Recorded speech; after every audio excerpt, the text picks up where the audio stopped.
Hey everybody, thanks for coming back. Our next episode is a retired Marine, a retired infantry Marine, a retired master gunnery sergeant, um, a man who calling a patriot and calling a good leader just doesn't really stack up to what he's done in his career, and then what he continues to do outside of his career. Um, was a team leader in a super squad in 1996, pinned on that super squad by the commandant of the Marine Corps. He was an early leader and talks about the challenges of being an early leader, young in his career.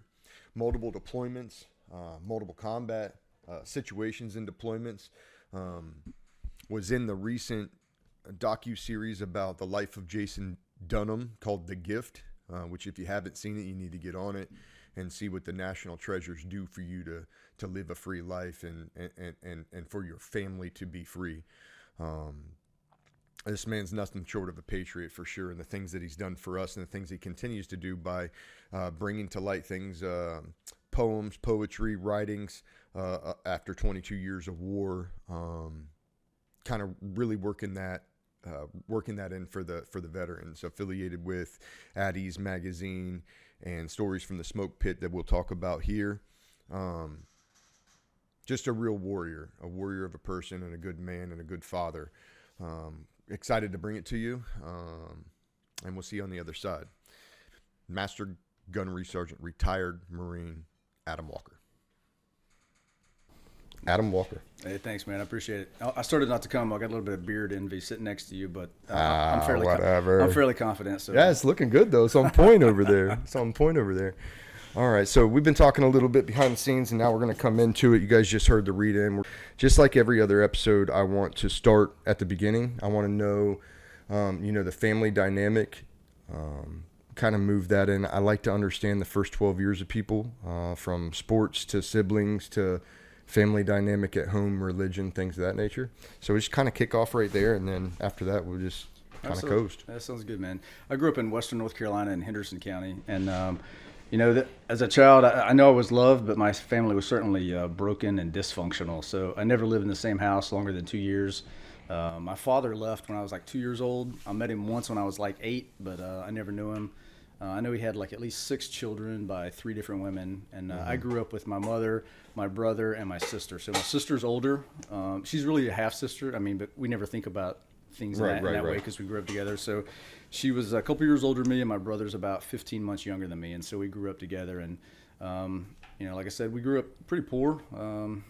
From the demographic I grew up in, no one graduated high school, no one owned a home, people lived paycheck to paycheck, and like I said, just a series of broken relationships. So it was growing up pretty tough. I spent a lot of time in the woods, honestly, so that was kind of a place early on in childhood. I found like a lot of I don't know, not recreation, but like comfort. Like it's where I could get away, and I was happy, and and even to this day, I think that's somewhere I've always found like solace, and that's where I go to like, kind of take care of myself. But yeah, I had several different stepdads, and one of them was really abusive, really alcoholic, and so there were nights we would have to get up at night, and so my mom would yell like, "Kids, get your shoes," and we would get up and we would leave the house at night. So we would like run over to a neighbor's house and call our grandparents to come pick us up, or sometimes we would get up and then things would like settle down and we would like go back to sleep. So I can remember like some nights I would just sleep with my shoes on. I would cover up with my jacket because like I might have to get up and go. And so was this what age range? That happened from so when we lived with this particular stepdad, it was probably from the age of like 10 to 13. 10 to 13. Yeah, probably like 10 to 13. And then one night we actually got up and left and ran off, and my mom had made some contacts with people that were in like a shelter for like domestic abuse. And so we spent about a week or two in the shelter. And then my sister went somewhere. I actually don't know where she stayed, but my brother and I went to my grandparents' house, and then some folks helped my mom get an apartment, and she kind of started over. And then a couple years later, she got married again to another guy. So okay, and each one of the how many times was she married? I think total of 3 times during my childhood, and then another time when I was like, once I got in the Marine Corps, and then in between there were times where she had other people that she would see and things like that. And so I know that sounds probably horrible to talk about it, but she just really struggled a lot in life. She passed away a couple of years ago, and I will tell you the last just many years of her life, she was living really well. She was living out in Texas. She was involved in some ministry, and we have a really good relationship before she passed away. Good. And things were good. And so I was raised, I would say my family was raised as Christians, but at varying times, living out that profession wasn't always consistent, you know. And now that I'm, kind of a middle-aged adult, I don't have any hard feelings about that. I know that it's just tough being human, you know. And I think there was a lot of desire to do the right thing, but not doing it. And then I was looking at my own life, I'm like, well, that's being human, you know. I can see that. Yeah. No, when I talk to my parents, I've talked to my parents probably less than I should, but I always come back around to how did y'all do this? Yeah. Because I have 3 and I had them by way older than my parents had them. My parents were 22 or 23. They had 4 boys at that point, and they weren't, not like they were making millions of dollars, and so I have an appreciation. And I think life only starts to make sense when you look at it in reverse. I heard somebody say that one time, and when you look at your life or even your career and you see the things that happen just before these big peaks in your career, and it's it's probably good that happened that way. Yeah, and as you mature, your idealism, you develop a little bit more realism too, right? So I think you have more empathy and compassion with others because you've seen you've lived your own challenges and failures and things like that, Yeah, it was pretty tough, I was as a kid, but in spite of all that, I knew I was loved, and I don't know why, but I've always had pretty high level of confidence too, and I've always had a very adventurous spirit. I read a lot when I was a kid. I read a lot of books, and kind of the books I read were things about Daniel Boone, Davy Crockett, Tecumseh, all, these Native American guys out west, cowboys, all these adventurous things, and about pioneers. And so I would read and absorb this, and then I would go out in the woods. And of course, a kid growing up in the 80s, I love G.I. Joe, Rambo, the A-Team, all these kind of 80s action things. Oh, yeah. And all of those kind of storylines, the characters always had a backstory of being in the military, which isn't what planted the seed in me to want to go in the military. That was basically always there. Really? Yeah, from the time I was a kid. Let's talk about that for a second. Yeah. I don't know where it came from, but I always wanted, part of it is an adventure and challenge. Part of it is to prove myself. I was really, I was a runt, like the hulking guy I am right now. Which when we get to boot camp, I'll talk a little bit about that. But I was always kind of a scrawny, and I was a runt, but I was I wasn't afraid to fight. That's not to say I fought a lot. I fought the years I was 13, 14 when we were having all that tumultuous stuff at home. I actually got in a lot of fights, but I would scrap. Of course, me and my brother, we were so close in age, we fought a lot. I was gonna say, I bet there was some intramural squabbling going on. And we were close in age, and we had 2 other cousins who were close in age. So the 4 of us were buddies, but we would scrap like kids do. So, but I always was just interested in the military. I was fascinated by it, and I really felt like it's something that I was going to do. So no family connection or cousin or grandfather or something? So one of my stepdads, he had been in the Army. Okay. He did 4 years and got out. And most of the old men I knew in the community were veterans, guys who had done 4 years and gotten out. Almost all of them were in the Army, one guy in the Navy, one guy in the Air Force. And I was always basically just fascinated about the idea of boot camp. In many ways, I guess I was so young, I didn't think about anything beyond boot camp. I just saw it as an ultimate challenge, right? And proving yourself, being a part of something, earning something. And so I just kind of knew I always wanted to do it. But also, the folks that grew up with blue-collar guys lived paycheck to paycheck, and they would all say some subtle things like, always had a paycheck. If I'd have stayed in, I could have retired 5 years ago. They would say all these things. And so honestly, from the type of lifestyle I grew up in, the military is a excellent medium for upward mobility, right? So, basically I could go from poor white trash to middle class, if I just serve my country. And so that's not why I joined, but I did see that as a added benefit to really, make something of myself. Because in many ways I felt like I didn't have anything to be proud of, meaning a family or a heritage or my name even. Matter of fact, right before I went to boot camp, I found out that my father, who I didn't know, that he had been adopted. And so I had this sobering thought that I was like, man, my name's not even Walker. Who am I?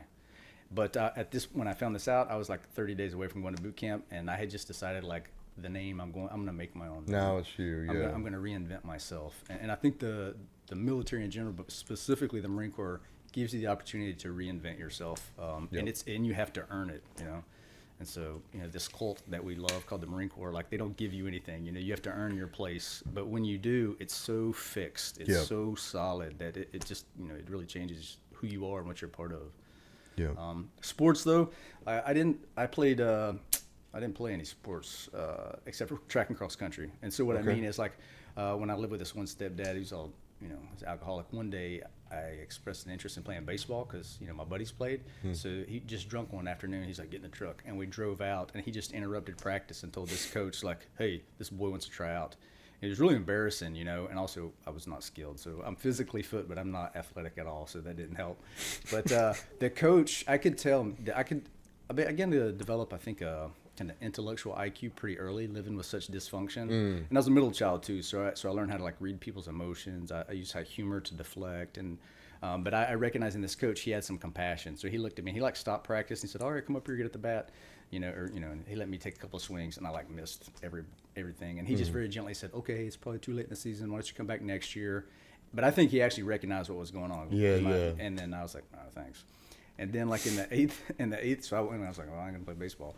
So then I went out for soccer in my 8th grade, but I was the only kid on the team that didn't have cleats because we didn't have money to buy like an extra pair of shoes. But I was with my buddies, I was running around, but I was terrible. I had no skills. And like I said, I'm physically fit, not athletic. So we go to this one game, we're facing our rival school. I went to, this was back when middle school was called junior high. So I was at Flat Rock Junior High, we played rugby. And we were beating this team like something awful. I don't remember what it was, like 18-1 or something. So they called this huddle, and these coaches said, "Hey, look, it's really bad sport." First off, I had never played in any game. I was at all practices. I hustled. I just sucked. So we were beating this team like on this god awful score. So they called this huddle. The coach says, "Hey, it's unsportsmanlike to continue to score like this. So don't score. Just keep the ball moving, but don't score. Adam, you're in." And I'm sure he didn't mean it that way, but right there, damn. Right away, I told myself, I'm not coming back out next year. So I was like, roger that. And so, but my older sister, man, she had a big influence on me. She's, like I said, a couple years older than me, but she was in high school when I was in middle school. And the freshmen who were, at that time, freshmen were still at the middle school or the junior high. And 10, 11, 12 was the high school. But we could play cross country. So she said, hey, man, why don't you come out for cross country? And the team only had like 4 dudes and like 6 or 7 girls. And I was like, she goes, no, she encouraged me to do it. She's like, and she bought me a pair of shoes too, which is because she had a job. Wait, this is your sister? Yeah, my sister did, yeah. So she encouraged me to come out for the team, and she bought me a pair of shoes. And I just kind of took to running. I was like, well, this doesn't take any skill. It just, you got to put out, So in cross country, it's, 5K, 3.1 miles. And I wanted to be pretty good at it. And so then that, went hand in hand with track. Although I only ran track half of the high school years because in high school I had 2 jobs, particularly in my last year. Like when I was 16, I had to pay the light bill, right?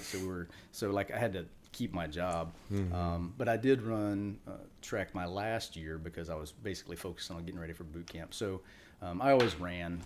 So that well, I mean, that sets you up good for boot camp and follow on. I hated running. Yeah, I'm good at running. I can run forever. I mean, like, so that's good. But that's definitely good. But I'm runt, so. All right. So, you said she had a big influence on you. Is that only in track, or is that in everything? No, that's in life, man, honestly. And yeah, maybe she'll hear this and be encouraged by it. But so, like, for example, I used to wear glasses, and so I got like contact lenses when I was like 14, but I couldn't put them in myself. And so she had a job, and so when I got up for school, she'd be sleeping, but she would get up in the morning and help me put my contact lenses in. And until I got my own job, she would buy me like track shoes, And then she actually got me my first. I had always had jobs like I did, like working as a carpenter or like just labor for construction, carrying shingles, carrying mud and stuff like that, cutting grass. So I'd always had jobs like that. But she got me my first paying job. She worked at this cafe, this little restaurant that only hired women, but they couldn't find a dishwasher and keep one. So she tells the manager, she's like, "Hey, my kid brother's a good kid. I know you don't like to hire dudes, but he'll wash dishes. He's a good kid." So I wound up working at that restaurant my entire time in high school. Oh, nice. And then, I wanted to work it up to the assistant weekend night manager.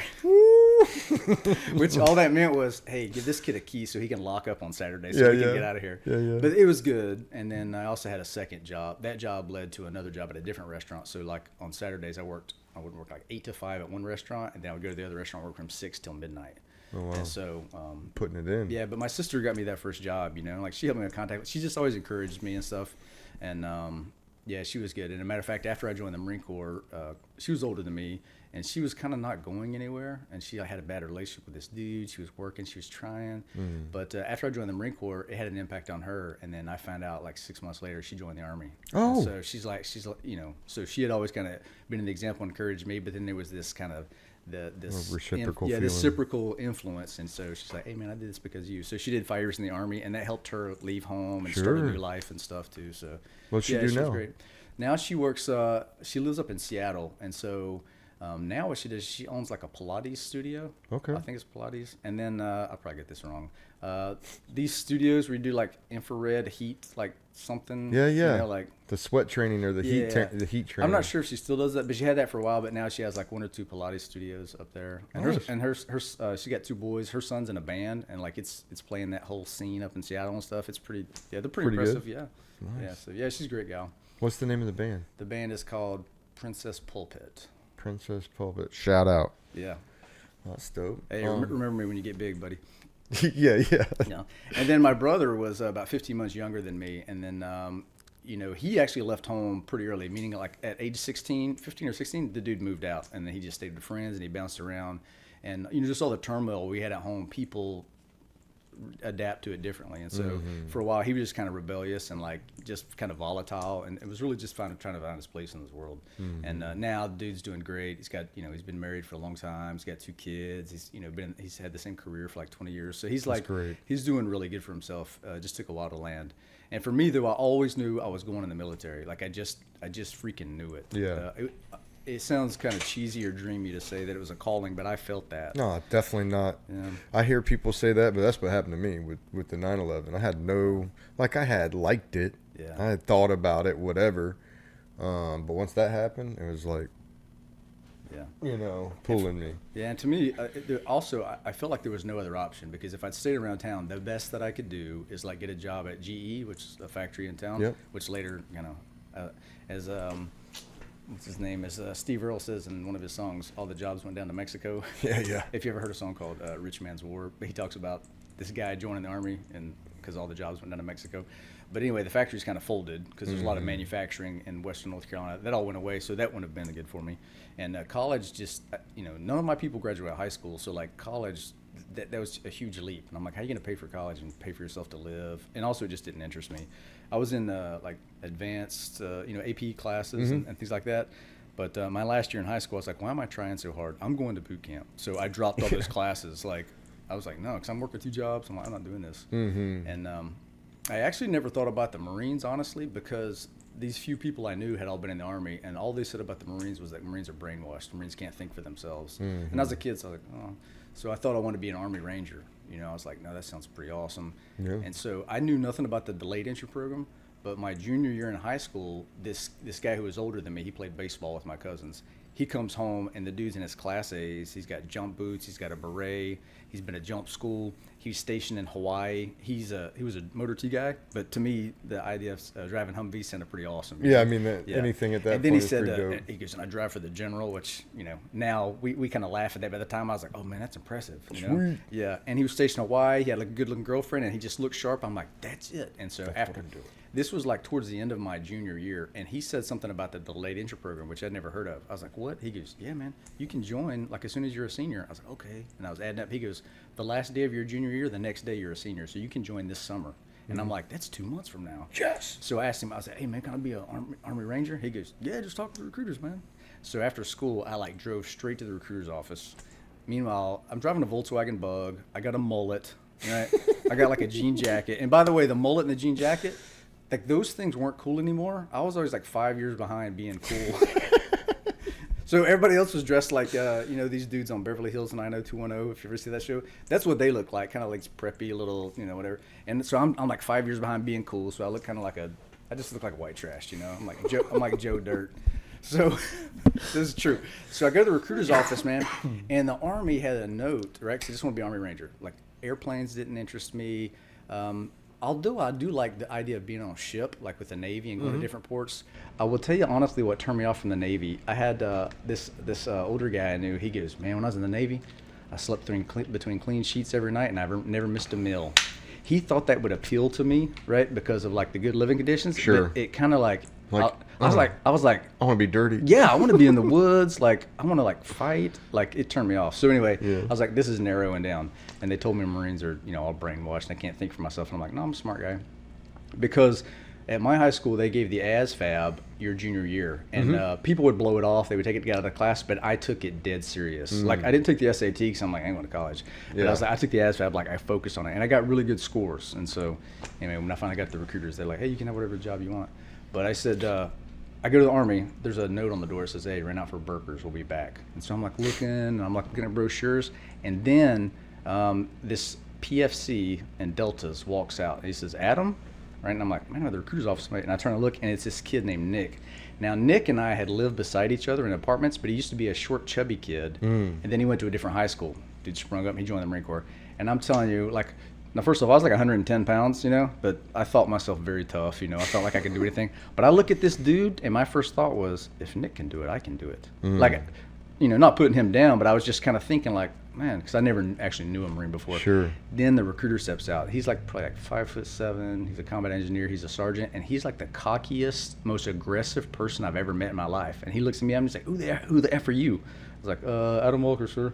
And he goes, what are you doing here? I was like, wanted to talk to the Army about being a Ranger. And he's like, Ranger's a bunch of wussies. Get in here and sit down, right? So he didn't like ask me. He just told me what to do. And I was like, you just, like. Roger that. Yeah, I go, okay. Yeah. And I sat down. And the dude only talked to me for like probably 10 minutes. And he's like, now tell me why you want to do that. I was like, well, I want to be in the woods. I want to like paint my face green. I want to like crawl under barbed wire, do obstacle courses. Just, all these like little images. Jump out of airplanes. He's like, let me tell you something. He said, you can go down there and join the Navy, and you got to dress it up and say you're a SEAL. You want to join the Army, you have to dress up and say you're a Ranger. But you could be a food service specialist in the Marine Corps, but by God, you're a Marine. And then he says, our boot camp's longer, we're going longer on our PFTs. And then he walks me out and parades me around the office. He goes, look at all that trash they're wearing. Now look at these dress blues, right? And the dude was just so cocky. And so I'm taking this like hook, line, and sinker, Yeah. And when he's talking to me, right, I'm also looking at these posters. I'm looking at these like, everything in his office, and I'm like mesmerized. The enchantment is working. And then the dude stops like 15 minutes in, and he says, "You know what? I'm wasting my breath. You think you got what it takes to be a United States Marine, punk?" And dude, it was like setting the hook. I was like, "Sir, I'm doing it." Yeah, he was like real. I was like, "Sir, I'm doing it. I'm gonna be a United States Marine." And so then he told me, "Okay, hey, look, man, I'm gonna pull your ASVAB scores. I need to get a parental consent. 2 months from now, school will break. I'll send you to MEPS, and And then that's what happened, dude. And that's actually when I found out that my mom and my dad had never been married, because I was like, hey, I need my birth certificate, and I need you to, I need the divorce decree. She's like, well, we're never married. And I just remember like, I had just always expected they were. Assumed they yeah, were. because I had the last name, and I was like, okay. But I was like, okay, I'm going on my own thing. So then I go to MEPS, and classic Marine Corps, man. Like, I show up, and he's like, be here tomorrow, get a collared shirt, take those earrings out, because I had like 2 earrings. I was like, okay. So I show up, and I got like, the only collared shirt I have is a flannel shirt. And it's like June, so I'm like, I put it on. He goes, tuck your shirt in. I was like, yes, sir. I never tucked my shirt in my life. I tucked my shirt in, and he's like, where's your belt? I'm like, my pants fit. He's like, if you got a belt, you just got to wear a belt. And when you get back, you're getting a haircut. I was like, man, these Marines are starting early. Shit's dude. changing quick. But I was like, yes, sir. I mean, I was like, I was ready for it. Yeah, I was so motivated. And then they sat down and said, hey, why don't you think about going into like avionics or intelligence? And I was like offended. I was like super offended. I was like, sir, you told me if I joined a year ahead of time, you could guarantee me the infantry. He's like, yeah, man, you got good scores. I'm like, can't they see that I'm a warrior? Again, I'm like some skinny kid. But yeah, they can tell it. Yeah. But he goes, okay, you want the infantry? You got infantry. And so, I got you. Well, he's trying to fill boat space for some. Yeah, it makes sense. And later, when I was a recruiter later, and so I recognized, okay, you got a kid with high scores. You want to give him a chance to get something. But I just remember, it sounds so immature too. The community college in my home was called Blue Ridge Tech. Now it's called Blue Ridge Community College. But he's like, why don't you think about communications? I was like, if I wanted that, I'd go to Blue Ridge Tech. And actually he rotated to the fleet right after that, and then a phenomenal Marine replaced him, a reconnaissance Marine, 0321 sergeant, who then pinned on staff sergeant, and he was such a mentor. I mean, first off, he was a specimen of manhood, but he was like single. He lived in an RV. He had a motorcycle, a truck, and a dog. And you're a young, you're a young man coming up, and you're like, oh man, that's what I want. Yeah, and he came from California, which to me could have, was on the other side of the planet. Yeah, I grew up in a part of the world where the edge of the earth was Gatlinburg and Myrtle Beach. Anything beyond that was like National foreign Geographic. planet. Yeah. So he was a good mentor to me. And so anyway, went through high school, and my last there was so much I didn't know about the military. What I wanted to do to focus on boot camp was to learn the rank structure, learn 11 general orders, and run a 300 PFT. Because I said, okay, I can control these things, but there's so much I don't know. And so that's what I did. And before school, man, I'd get up and run 3 or 4 miles just around this loop where I lived out by these apple orchards. As soon as I got to school, I'd go do pull-ups at the pull-up bar. And I was running a 300 PFT before boot camp. Nice. Because I didn't know how to drill. I didn't. Yeah, but I mean, getting those down's big. And I was still intimidated by Marines. I was like, okay, I can do this. I'm tough. But like I would see big, strong guys, and I knew like I was like a skinny dude. But then once I got to boot camp, you get online, you get your head shaved, got a pair of BC glasses on, got a pair of tighty whities on there, and you're looking around, and I'm like, nah, I'll be all right. Yeah. Boot camp. If you can run, and you can keep calm between your ears, it's a cakewalk. Yeah, just unfortunately not everybody can do those two things. It's pretty good. I was at 119 when I went to boot camp, and I joke and say that I bulked up to 127. But did they have you on like double rats? Almost. I was 1 pound away from double rats, but I was a company Ironman when I graduated, man. So I was like, which was wiry. Yeah, wiry. Yeah, that's the term. That's better than runt. Yeah, I was wiry. But I will tell you what's funny is, every battalion in boot camp has their different colors, right? So I think 3rd battalion's like blue, and like 1st battalion's red. So 2nd battalion's yellow, but when I went, 2nd battalion was green, like a just an emerald green or whatever, grass green. And so they gave me this skivvy shirt. The back of it said Ironman PFT, and then I had the logo on the front.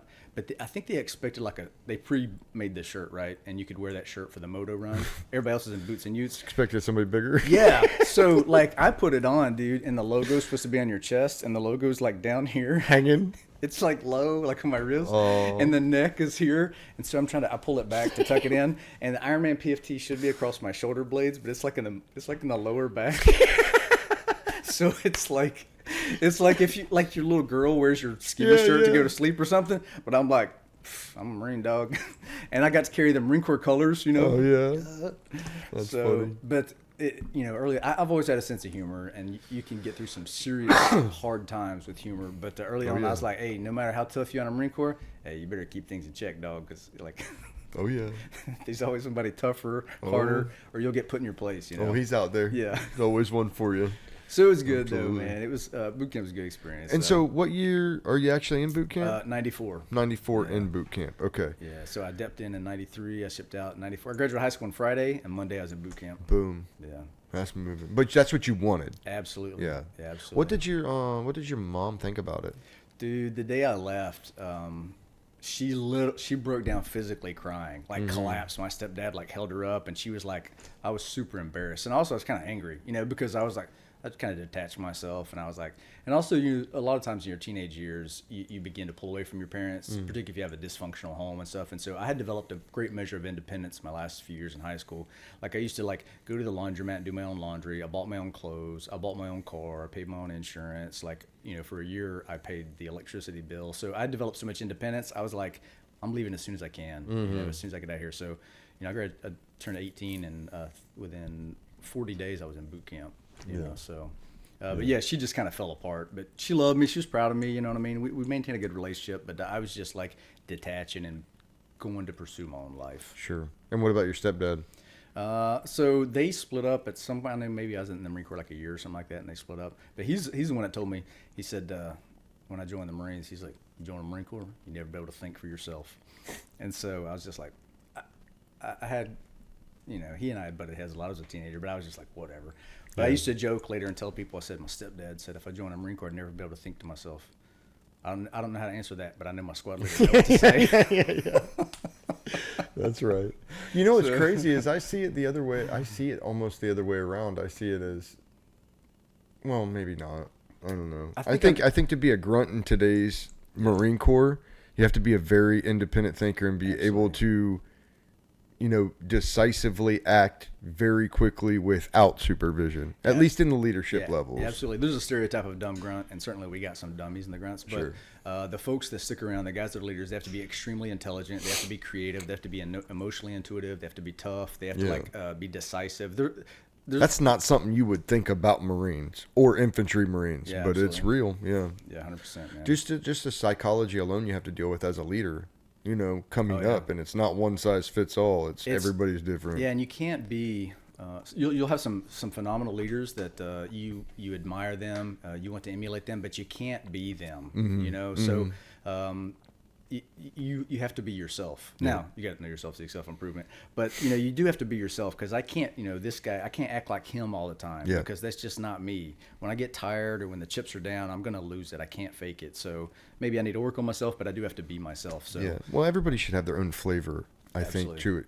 It shouldn't just be robot leaders. But and you learn a lot from other people, but you do have to figure some things out yourself. Sure. Made it through SOI. I'm pretty proud, dude, that I graduated SOI on 10 November. So the nice. Marine Corps birthday, they flew it. They took up a CH-46, right? The Imperial Battle Frog, may it rest in peace. They flew us around Camp Geiger, landed. Then we had this birthday ceremony. They cut cake. Then I go to the chow hall, and like sergeant majors serving like steak and lobster, and I'm like, oh man. They did all this for my graduation, I didn't realize how big of the Marine Corps birthday was. Then I went to the fleet and I checked into 2-6, but I spent my first 5 years in 2-6. I had good leaders. And that tone changed real quick. Dude, then I checked in. Well, I will tell you this. I had the best unit, the best experience I could ever have. But I will say my first 90 days in the fleet, it was some of the lowest points in my life. So I'm a PFC. This is before cell phones, right? So I don't even have an alarm clock radio. Yep. I got a sea bag. I got an iron, and I've got nothing. And everyone's like, hey, come here, Boot. And I'm like, man, why do they keep talking to me that way? Like, everyone knows I'm brand new. I'm a PFC. I'm 18 years old, but I want to be here. I want to, I don't want to suck. Mm-hmm. And so it was just like, hey, get out here, pick up cigarette butts, Boot. And, getting hazed all the time. I didn't get beat up or nothing like that, but you get not even corrections, just getting pushed, and things like that. And so, but I will tell you what snapped me out of it was a couple of things. Is one, we used to call it CAX, now they call it ITX. But we went out 29 Palms, the whole battalion went, but my whole platoon lived together. And even before they had these, Quonset huts, they just had these A-frame tents, but we all lived together out there for a month. I shot an AT-4, I threw a grenade, I did, range 400. I did all this live fire, tough training. We all lived together, so we're like laughing and together. And I had a good team leader, I had a good squad. And so that's what snapped me out of it. And I was like, oh man, I made a good decision. This is good. And I, made some good friends too. Yeah. And so I wound up spending 5 years in 2-6. So I went to the Med. I went to Panama. I went to Okinawa, and 3 deployments. Got around. Yeah, it was good, man. But you have to learn too. So, like for example, my team leader, something happened, he couldn't deploy. So they're like, "All right, Adam, you're going to take over the fire team." Now it's only 3 guys, me and 2 other guys. I was like, "Roger that." So they said, "Hey, go down to the armory and swap out your rifle for a 203." And so back then, the team leaders carried 203s, and it was kind of a visual thing. Like, he's a team leader. So, dude, one time on ship, I go down again. I'm skinny dude, Lance Corporal Walker. I got a flat top and a mustache. I go check out my 203, and the platoon staggered themselves in the armory. There's this big dude, like this muscle beast of a dude. I think his name was like Nikolai or something. He's coming from another platoon, and we're passing each other. And he sees me with a 203, and he's like, "Since when do they let boots become team leaders?" And I'd seen this dude fight people out in the quad. Like, he could beat every man in the company. But also, it kind of ticked me off, right? Because I'm like, no, man, I must. And so I'm walking. He goes, we're passing each other like this on the ship, and he goes, "Since when do they let boots become team leaders?" I was like, "Since they know their stuff." Yes. And I was like, "Hey, man, this guy might pummel me, but I learned that half a manning up was showing up." But that dude looked at me and he just laughed and he's like, "Roger that." Yeah. And then I was like, "Oh snap, dude!" So I was like, "All right, don't screw this up, Walker." I'm showing that I'm cocky, but now I gotta now you gotta back it up. I gotta show I'm competent, Yeah. So it was a good experience. When we came back, we formed a squad, and we won Super Squad, the annual Rifle Squad competition in 1996. So yeah, man, we had a battalion, regiment, division comp. We went all the way to DC. The commandant pinned that gold badge on us, and I was like, man, this is awesome. So no, that's dope. See, what sucks is not sucks. That's awesome. But in my time, I came in 04. Yeah. Super Squad wasn't a thing. Yeah. Super Squad was over there, I suppose. But yeah, they put a pause on it. Yeah, because the fighting was going on. But before the war, it was like the grunt Olympics. Before the war started. So yeah, but I wound up spending 5 years there. You said that was in 96? 96 is when we won Super Squad. Yeah. Okay. Yeah. Matter of fact, you had a guy on here some time ago named Larry Breyer. Yeah. Breyer and I were team leaders together on that squad. Okay. Yeah. Larry Breyer. He had him on maybe 2 years ago. Yeah, that's actually how I even kind of heard about you, because I ran into Larry at the commissary, and he's like, "Hey, what's up, man? I was just on Ryan's podcast." Yeah. I'm like, "Who's he?" And he's like, no, man, he's got this book. And honestly, man, after the war, I didn't read any books about Iraq or Afghanistan for probably 10 years. So I kind of took a break from that. I always read a lot, but I was reading about other history and wars. I just didn't want to read about Iraq and Afghanistan because I was, it's kind of. A lot of guys have told me that, and a lot of guys, there's a lot of guys that won't even read, won't do it. Like, I'm not doing that. I'm not reading it. I just started about probably 18 months ago. And so now I'm doing it. So anyway, Larry told me about you, and so then I looked up your book. I was like, oh man, I'll read that. And then I reached out to you one day on social media, and here we are. No, that's been great. But yeah.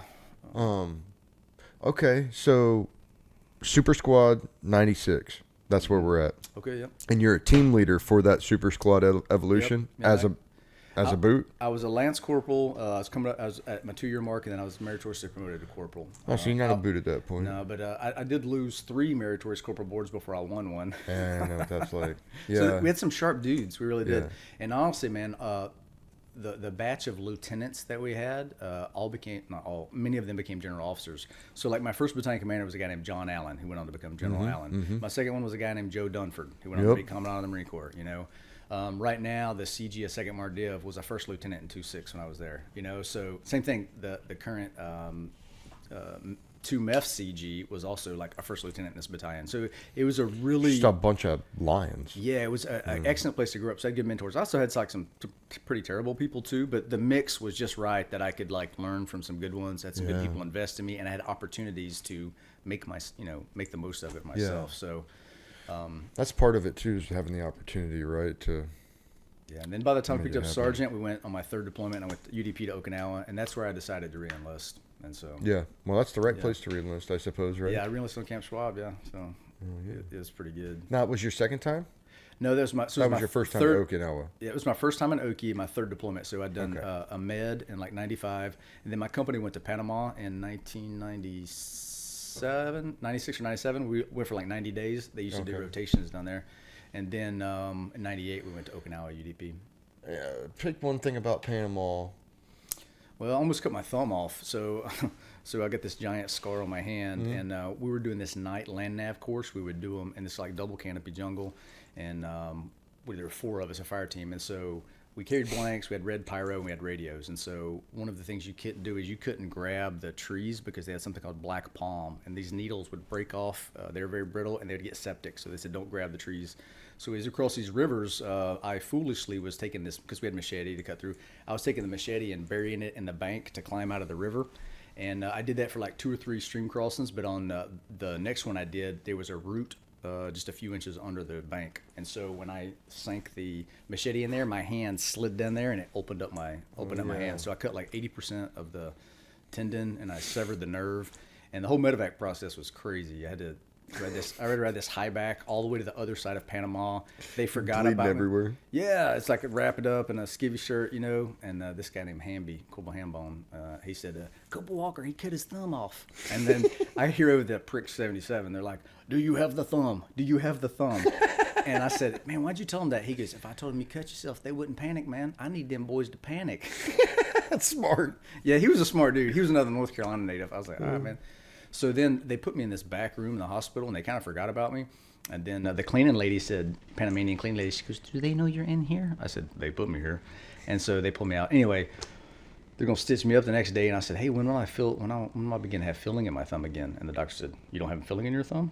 And so anyway, they took another look, and they said, okay, we're going to give you surgery. And I woke up in the middle of the surgery. So it was like miserable. On like your nerves? They were like on your nerve endings they or something? were going to reper the tendon. And like even to this day, I can't bend my thumb like all the way down. And I'm left-handed too. So I actually had kind of a early life crisis. I was like, they're going to kick me out of the Marine Corps, But I shoot right-handed, so I was like, well, figured it out. I stayed in, of course. But yeah, Panama was a good time, but it was tough.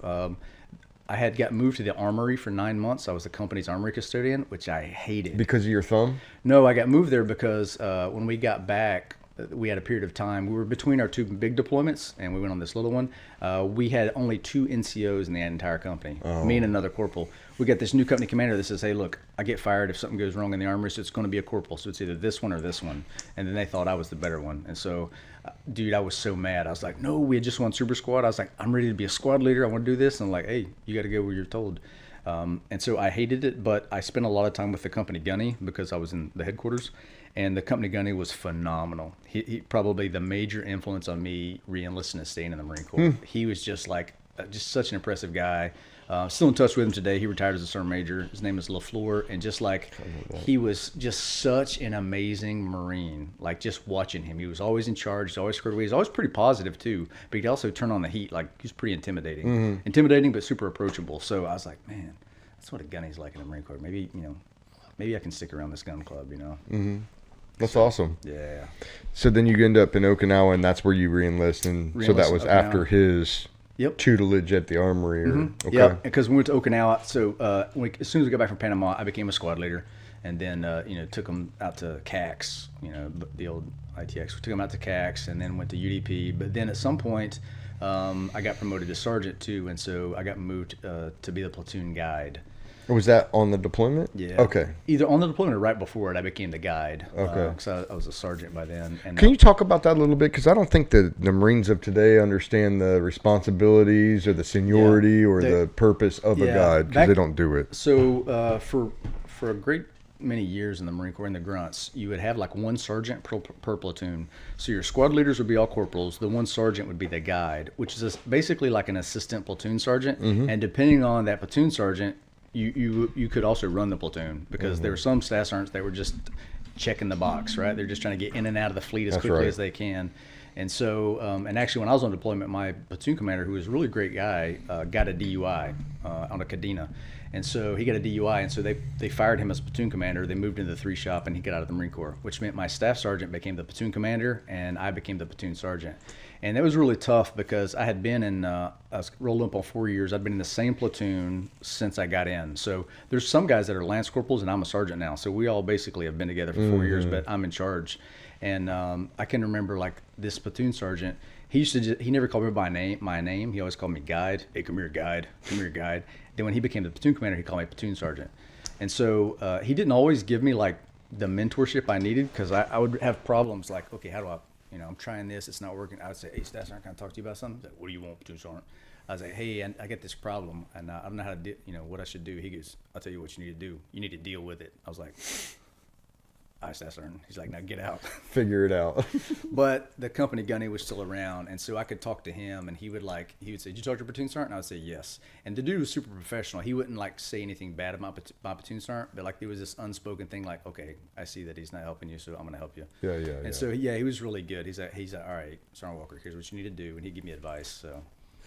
Yeah, it's definitely nice to have somebody that looks out for you along the way. I think anybody that makes it, as far as you made it, had brothers above and around them kind of looking out for them, right? Yeah, I was fortunate, man. And like someone I didn't mention, my squad leader on my first deployment was a guy named Sergeant Davis. And a couple of years ago, I wrote an article called I Had the Best Squad Leader in the Marine Corps. I know, I read that article. Yeah, and it was published on the War Horse, because this guy had such an impact on me. He was super squared away. He was also very positive. And I learned so much from him. And fortunately, I was able to track him down, and so he could read that article. Because I think he did 8 years and got out. So he got out kind of before the war. He had been to Desert Storm, but he got out before like OAF. And so it was just super exciting to be able to kind of write that and kind of give a little bit of kind of credit or pay some honors to him. A little homage to his leadership style. Yeah, absolutely. Because I always wanted to be like him, because I saw many attributes in him. I said, no, that's this kind of style of leadership that I want. It's tough, but it's it's kind of upbeat and positive too. You encourage your guys, but you can also squash them if you need to. So yeah, that's pretty good. That's who you emulate or tried to emulate. That's who I tried to emulate. Yeah, absolutely. Yeah. Now, when I wrapped up Okinawa, I wasn't sure what I wanted to do. And one of my best friends had gone over to Stapleton. And so he said, hey, man, why don't you come over here to Stapleton?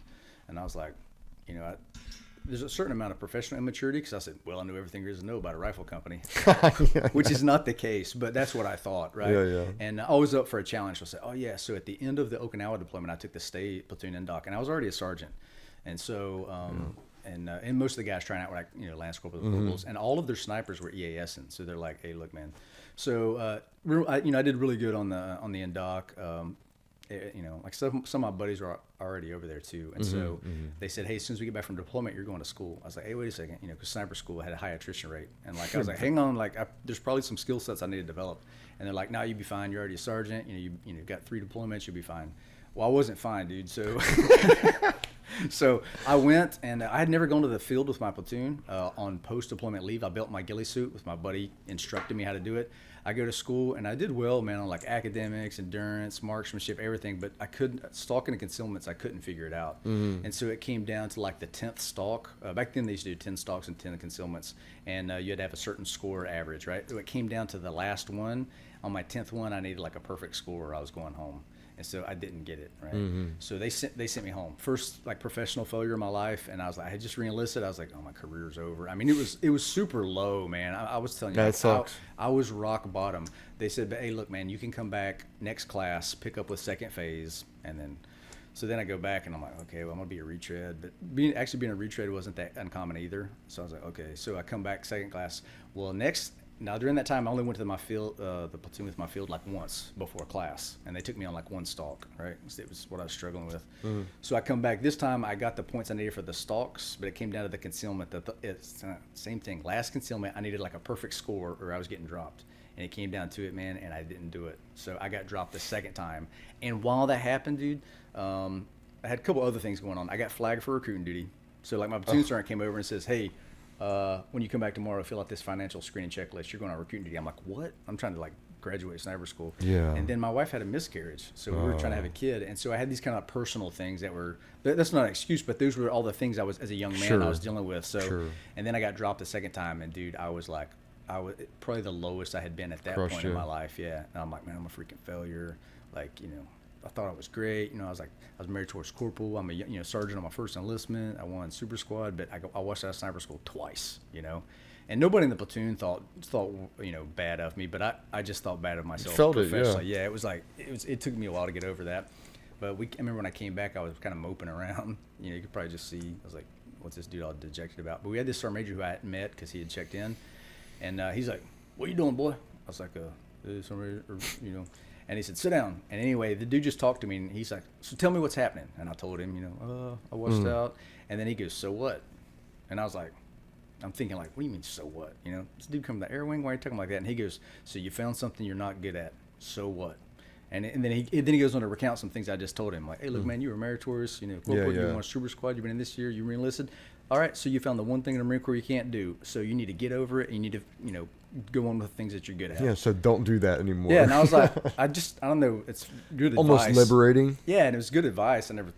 I just never thought about it that way. Because I was just like moping around, like, how can I go back and fix this? Sure. And so it turned out being beneficial for me in many reasons. It taught me humility. It affected my assignment after recruiting duty. I was able to kind of empathize and coach and encourage some young NCOs when I became a senior staff NCO because I'd had that failure in my history. So, obviously as a young man, I would have liked to achieve that, but I learned tremendously from that experience. And so I don't regret it at all. Now, did you stay with the state platoon after that? No, because I got flagged for recruiting duty. So I stayed with the platoon for like another 6 or 8 months until my recruiting orders came up. And so then I was like, crap, I'm going on recruiting duty. So. And you couldn't do nothing about that. No, because when I re-enlisted for retention on station, which meant they could leave me in the battalion for one more year. And so at my 11-month mark, I was at recruiter school. And so I was like, dang, dude. And so I had Where'd you recruit out of? Asheville, North Carolina. So you just come back home? Yeah, I went home. And so what happened is some staff NCOs said, hey, you can do a by name request. And so I called Asheville. They said, our headquarters is Columbia, South Carolina. So I called Columbia, South Carolina. They said, hey, tell you what, bring me your 3 fit reps, get in your Charlies, and come and drive down here. I was like, roger that. So I had a really good company commander. And he said 3 fit reps in your Charlies? Yeah. Which later, like, my unit was like, you don't have to do that. And I was like, well, that's who I want to work for, so I'm doing it, right? That's what he said. Yeah. And so I was like, roger that. So my company commander gave me a really good, like, 1-pager fit rep. Said, hey, Sergeant Walker's good NCO, blah, blah, blah. I got my Charlies. I drove all the way down there, and I got an interview. And this is before recruiter school. And he says, okay, I tell you what, Sergeant Walker, we want you, but here's what you want to do. You need to do well in school. You need to call in every Friday and check in, and don't get in any trouble. Check in with them? Yeah. Okay. Like call and check in. They were really kind of being over the top, because later I talked to people that are like, man, you didn't have to do any of that crap. The question is, were they just testing your mettle just to see what you were doing? See where you were at in your head? Yeah, maybe. And then they told me this. They said, hey, look, we will not send you to your hometown but you'll be somewhere like in South Carolina, North Carolina. I said, hey, that's good to go. I just want to be in the region because I knew recruiting was going to be very challenging, and I just couldn't see myself in like Miami or the Bronx or like. Well, you were 6 Marines here, right? Yeah. The whole time. 2-6, yeah. And then boom, then you get recruit come back here. You know, it's interesting, and maybe you can tell me more about it because you've done the recruiting thing. But doesn't it make more sense to have you go back home to your roots, or at least close to the culture that you come from, or no? Sometimes. So I don't know if they do it now, but I went to recruiter school in 1999. They used to do a demographic survey. So they would say, ethnicity, languages, but also how did you grow up, rural or urban, right? And I'll be honest with you, man. I'm filling out the checklist. I go, hey, isn't rural and urban, don't that mean the same thing? Because I really thought they were synonyms, right? And this guy goes, oh, you definitely rural, dog. You rural. I was like, oh, I thought it meant the same thing as urban. But so they try to do that. So like for, if you so you don't want to take a hillbilly country boy and put him in the Bronx to recruit, right? But they try. Sometimes they do though. Sometimes they do because you may not have enough guys. Oh, right? that's just needs the Marine Corps. Yeah, classes. Okay. But like guys who speak Spanish, you'll find them in South Florida or Texas or things like that. So they do try to match that up demographically. And so at recruiter school, man, dude, I plugged away. I didn't go out in town. I didn't go out in Libo. Every night I'm standing on a picnic table practicing my speeches to a tree, So I graduated like third in my class. I was just about to ask you if you did that to a tree. I've heard that story from a bunch of people. Yeah. I sent a big table. I was like, ladies and gentlemen, my name is Sergeant Walker, and I'm here to talk to you about the United States Marine Corps. Because like they teach you these things, like you have to, in addition to eye contact and gestures, you have to do a quote, an analogy, a statistic, an attention gainer, like all, and then 3 main points, and you're going through this checklist in your mind while you're trying to be natural. So it took some work, And I was young. I was only like 23 years old, and so I'm only going to be a few years older than the kids I'm trying to recruit. Sure. So I was graduated like third in my class. I called every week, and then sure enough, they assigned me to Asheville. And so from Asheville. So did they by name request you then? Okay. Yeah. Because I called in every Friday. Hey, you did all the things. I did everything, and they're like, roger that. I probably could have done none of that, and I still would have went, but. I really wanted to put out. Yeah. So Asheville had 3 what they call PCS, permanent contact stations, which are one-man fighting holes in the Asheville area. So I spent a year and a half in Marion, North Carolina, and a year and a half in Hendersonville, North Carolina, which is my hometown. And so recruiting was super tough, but I was a meritorious staff sergeant. I got recruited of the year for RS Columbia, so I did well, and I was out there during 9/11. So that's what I was going to ask you. What year are we getting into? Yeah, 99 to 02 was my recruiting tour. 99 to 02. All right, well, let's talk about 9/11 then. All right. Where you were. Yeah, so I was at my second one-man fighting hole. So I'd moved from one city or one little town to the next town outside Asheville, and I was supposed to go to my high school that I graduated from to interview a kid. And matter of fact, I had a corporal that was PTAD. He was there assisting me, and he wound up becoming one of the first Marine Raiders, and he's a buddy I'm still in contact with now. Name? His name's I don't know if he wants me to tell me. Oh, okay. Because he writes under a pseudonym. So he's written some books, but he writes under a different name. Okay, so, I got you. Don't worry about it though. Yeah, but his first name's Justin, right? So anyway, me and Justin hang out. We actually become really good buddies. We still stay in contact, but we're like 10 years apart in age. But we have so much in common. And so anyway, he and I are together. I stop at the post office in East Flat Rock, North Carolina, and I see my cousin's father. He's much older. He's like a middle-aged guy, and he goes, "Hey, man, did you hear they just?" I didn't hear anything. I'm running around trying to find people to join the Marine Corps. We don't have cell phones back then. I got a pager. You know what I'm saying? I got a beeper. And he says, "Hey, somebody flew a plane into the towers," and I'm like, "I'm just probably an idiot, right?" But then he says, "No, there was a second one. This is an attack." And I was like, "What?" And then while I was driving over, I turned the radio on. I go to the high school to meet this kid, and everyone is like, classes are stopped, TVs are out, and everybody's watching. And then I remember thinking, like, we're going to war because, I was thinking, well, these 2 towers are signs of like economic strength, right? Then they flew into the Pentagon, which is a sign of military strength, right? And then I was like, what's going to be the other one they're going to try to hit? Something of government, and then obviously, a plane lit. So I just started thinking like, okay, I don't know what's going to happen. We're going to war. And so I get a pager. You instantly thought that in your mind then as a recruiter saying, okay, it's about to gin up. Yeah, that's what I thought, because I thought just the attacks simultaneously and the different targets and the significance of the attacks. This isn't, my 24-year-old mind, analyzing 25, whatever I was analyzing. I was like, yeah. So my boss pages me and says, hey, go back to your office. And so everyone kind of, panicked, meaning like recruiters and stuff, you're supposed to go lock your doors, like I guess they didn't know if there's gonna be domestic attacks like somewhere else, right?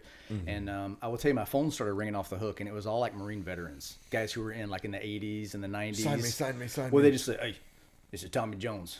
In case y'all need me, I want you to have my phone number." I was like, "Well, it doesn't work that way." And he's like, "Hey, write my number down." So finally, I was just like, "Okay." So I did this legal pad, and I was writing guys. He's, I was 0341 from 1983 to 1987. I was like, "All right, Mr. Jones, thank you." How many of those did you get? Really, none of those guys came back in, but there was this. No, how many just of the support showing of older guys did you get? Oh, a lot. I mean, I probably filled up one legal page. There were probably like 20 guys just calling just to say, "Hey, if you need me," they just felt this pull because It's like a bunch of former Marines went to Ground Zero and just started pulling blocks. Yeah, they felt like they were called to it. Yeah, because really, when they say once a Marine, always a Marine, that's really true. So people feel like, So they called me up, and those guys didn't come back in, but they showed their support, and the whole situation developed. We didn't know what was going to happen.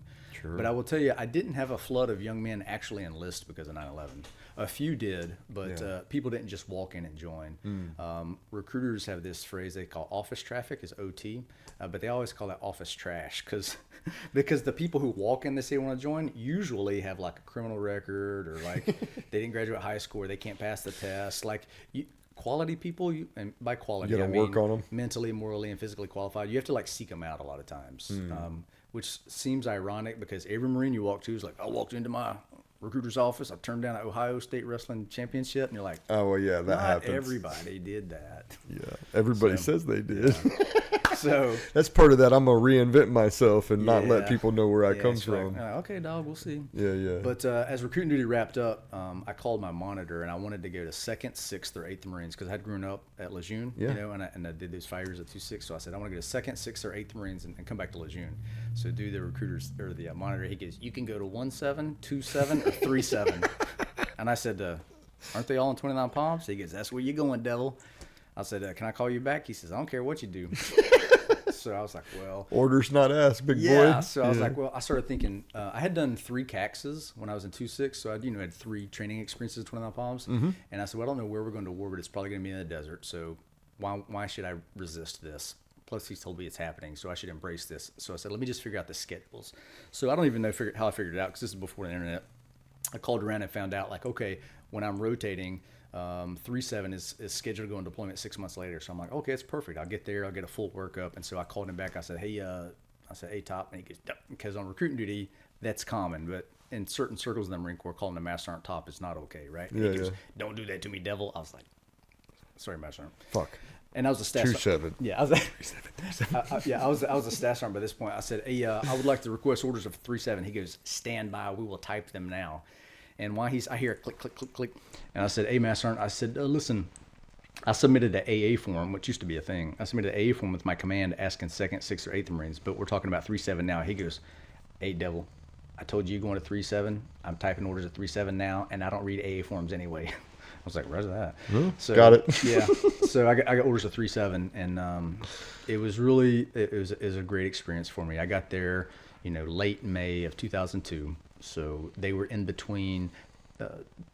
We did these 2 month-long exercises at March Air Force Base. One was called BUST, Basic Urban Skills Training, and the next one was called UCAX, Urban CAX. I showed up right in between those 2 times. And so there was a first sergeant and 1 staff sergeant. And that was the only staff NCOs in the whole company. Then I showed up. And so I was there as we were building up the staff NCO cadre, as we got a new drop of lieutenants, an SOI drop, and built up. And so it was a really good experience. And if I had have been a graduate of Scout Sniper School when I got there, I would have went to State Platoon instead of being a rifle platoon sergeant, which would have affected my combat tours. Sure. Because we did a full 6-month workup, and instead of going UDP in January 2003, we went to Iraq. So OAF 1 was kicking off. So we were the part of the first wave of Marines to go to Iraq in 2003, and I was a rifle platoon sergeant then. So that is that's professionally one of the most valuable experiences of my life. And so I began to see hey man, if I'd have graduated sniper school, I wouldn't be doing this right now. So you had completely different experience from CAX on. Absolutely. So it's not necessarily saying it would have been a bad experience. It could have been a great experience, but it would have been. Yeah, and different. I'm kind of I'm biased on kind of looking at the grunts. I really like a rifle platoon, right? A rifle company, an infantry battalion. that's what I prefer. And I mean, I got some friends that went over to MARSOC and did amazing things, and friends. I see it. I understand the appeal. Yeah, but just old school grunts for me, it's clean is not the right word because it's obviously tough and dirty, but I like the organization, I like the structure, I like the culture, and it seems to have such a lineage and heritage to it that I don't know, it appeals to me. No, I totally agree. When started doing interviews with people and looking at my career, when I got my first squad at 3-2, and I know we've talked about this stuff before, but then I went on a recon NDOC and passed it with flying colors, but I was told to do that. I didn't want to do it. And so when they said, hey, we'd love to have you over at RIP, this was like 2006. And I was like, they just gave me a squad, but I appreciate it. They just made me come here. And they were like, well, that's unfortunate. See you later, whatever. Yeah. But that's the way I looked at it. Like when I came in, all I wanted to be was squad leader. Let me be a team leader and a squad leader and fight in both these two countries. Those are my short-term goals or big goals. And so then, after I did all of that, though, the appeal became, as much as I love the straight leg infantry, and I do, not everybody had to sacrifice equally to get where they are. Mm-hmm. And when you start going to stay and you start going to MARSOC or then it was recon pretty much exclusively until like 06, 07 time frame, they start pushing raiders out. But everybody had to sacrifice and want to be there. And what that shows you, or what that gives you, is like that top pyramid triangle of the straight leg infantry. Yeah. It gives you those quality guys, but it's all those quality guys. Now, I'm sure you have your 10%, right? Yeah. Of people that slip just like any other organization. But that is what became appealing to me after I had met my other goals. Like, these guys are better, and I know why they are. Yeah. Between funding and pulling the picks of the litters out of everybody and paying them more and everything that goes along with it, it makes sense why those guys go there. But very much like you, like, I turned a couple of things down early in my career because I just had that adoration for the grunts, you know. Yeah, that was early too, man. I remember being a student at SOI. You don't know what you're going to get broken down into. And of course, I didn't really know anything, but in my mind, 0311 was like, that was like the premier thing. And I remember I had to scare up the courage to ask one of the instructors. I was like, excuse me, Sergeant, can I talk to you? He's like, what do you want, boy? I was like, Sergeant, I know we're breaking out Demo West tomorrow. I want to be an 0311. I got to be an 0311. What are the chances? He's like, pretty freaking good. Get back in formation. Pretty good. You're small. Yeah. And then I just stepped back. I was like, I don't know how that went. Did that go good? But I had to scare up the courage to like talk to this guy. Yeah, but, I had just heard things like all the mortarmen do is like sit in the mortar pit and drink coffee and play cards. Tow gunners ride everywhere. Machine gunners, you got to be huge. And so just none of that stuff appealed to me, which obviously they're all grunts, But when you're a young guy, you only know what you know. But I was like, I got to be 0311. Yeah. And matter of fact, one of the things I'm most proud of, the very first award I got in the Marine Corps was a meritorious mast for being a point man as a Lance Corporal on the MEU. And dude, I was like so proud of that. I was shot like, over the moon, huh? Oh man, I put some best point man. I put extra wax on my flat top, dude. Best point man on the ship, boys. Hey, I loved to be in a point man. I was a point man in my fast platoon. To me, a couple times. Yeah, and so that was really, it's idealistic in some ways, but like it's like, okay, they trust me. I'm gonna be skilled. It's dangerous, and like this is before the war too. But nonetheless, you're training for combat, which you don't, when it's gonna come or when it might come. But I took it very serious, and I was like so proud to do it. So, I'd say another thing about a point man. I had a great point man shout out, Wetzel. I'm not even gonna say the rank because I know he's like a gunny now, maybe still rocking it. But I came to the unit late, so I didn't do the workup with him. So I was feeling out who could do what, like kind of along the way on the push. And if you have a good point man, like who can nav well and has good cardinal direction, and that's not afraid of shit. Yeah. That makes a big difference in a good squad. Yeah, good. So you're going backwards a little bit. Your super squad. Who was your point man for that?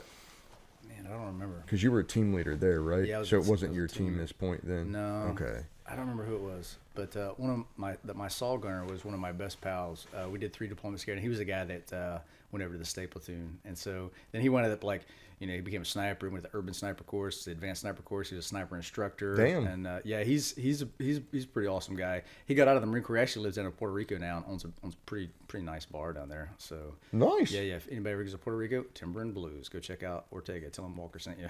Timber and Blues. Yeah, it's called Timber and Blues. Okay. Yeah. Shout out to Ortega, you owe me, dog. But yeah, me and Ortega, nice. He's from San Juan, Puerto Rico. But we were like tight. Yeah. Like we spent our first like 4 or 5 years together. Oh. Yeah. Point man stories. Shout out Ortega. All right, so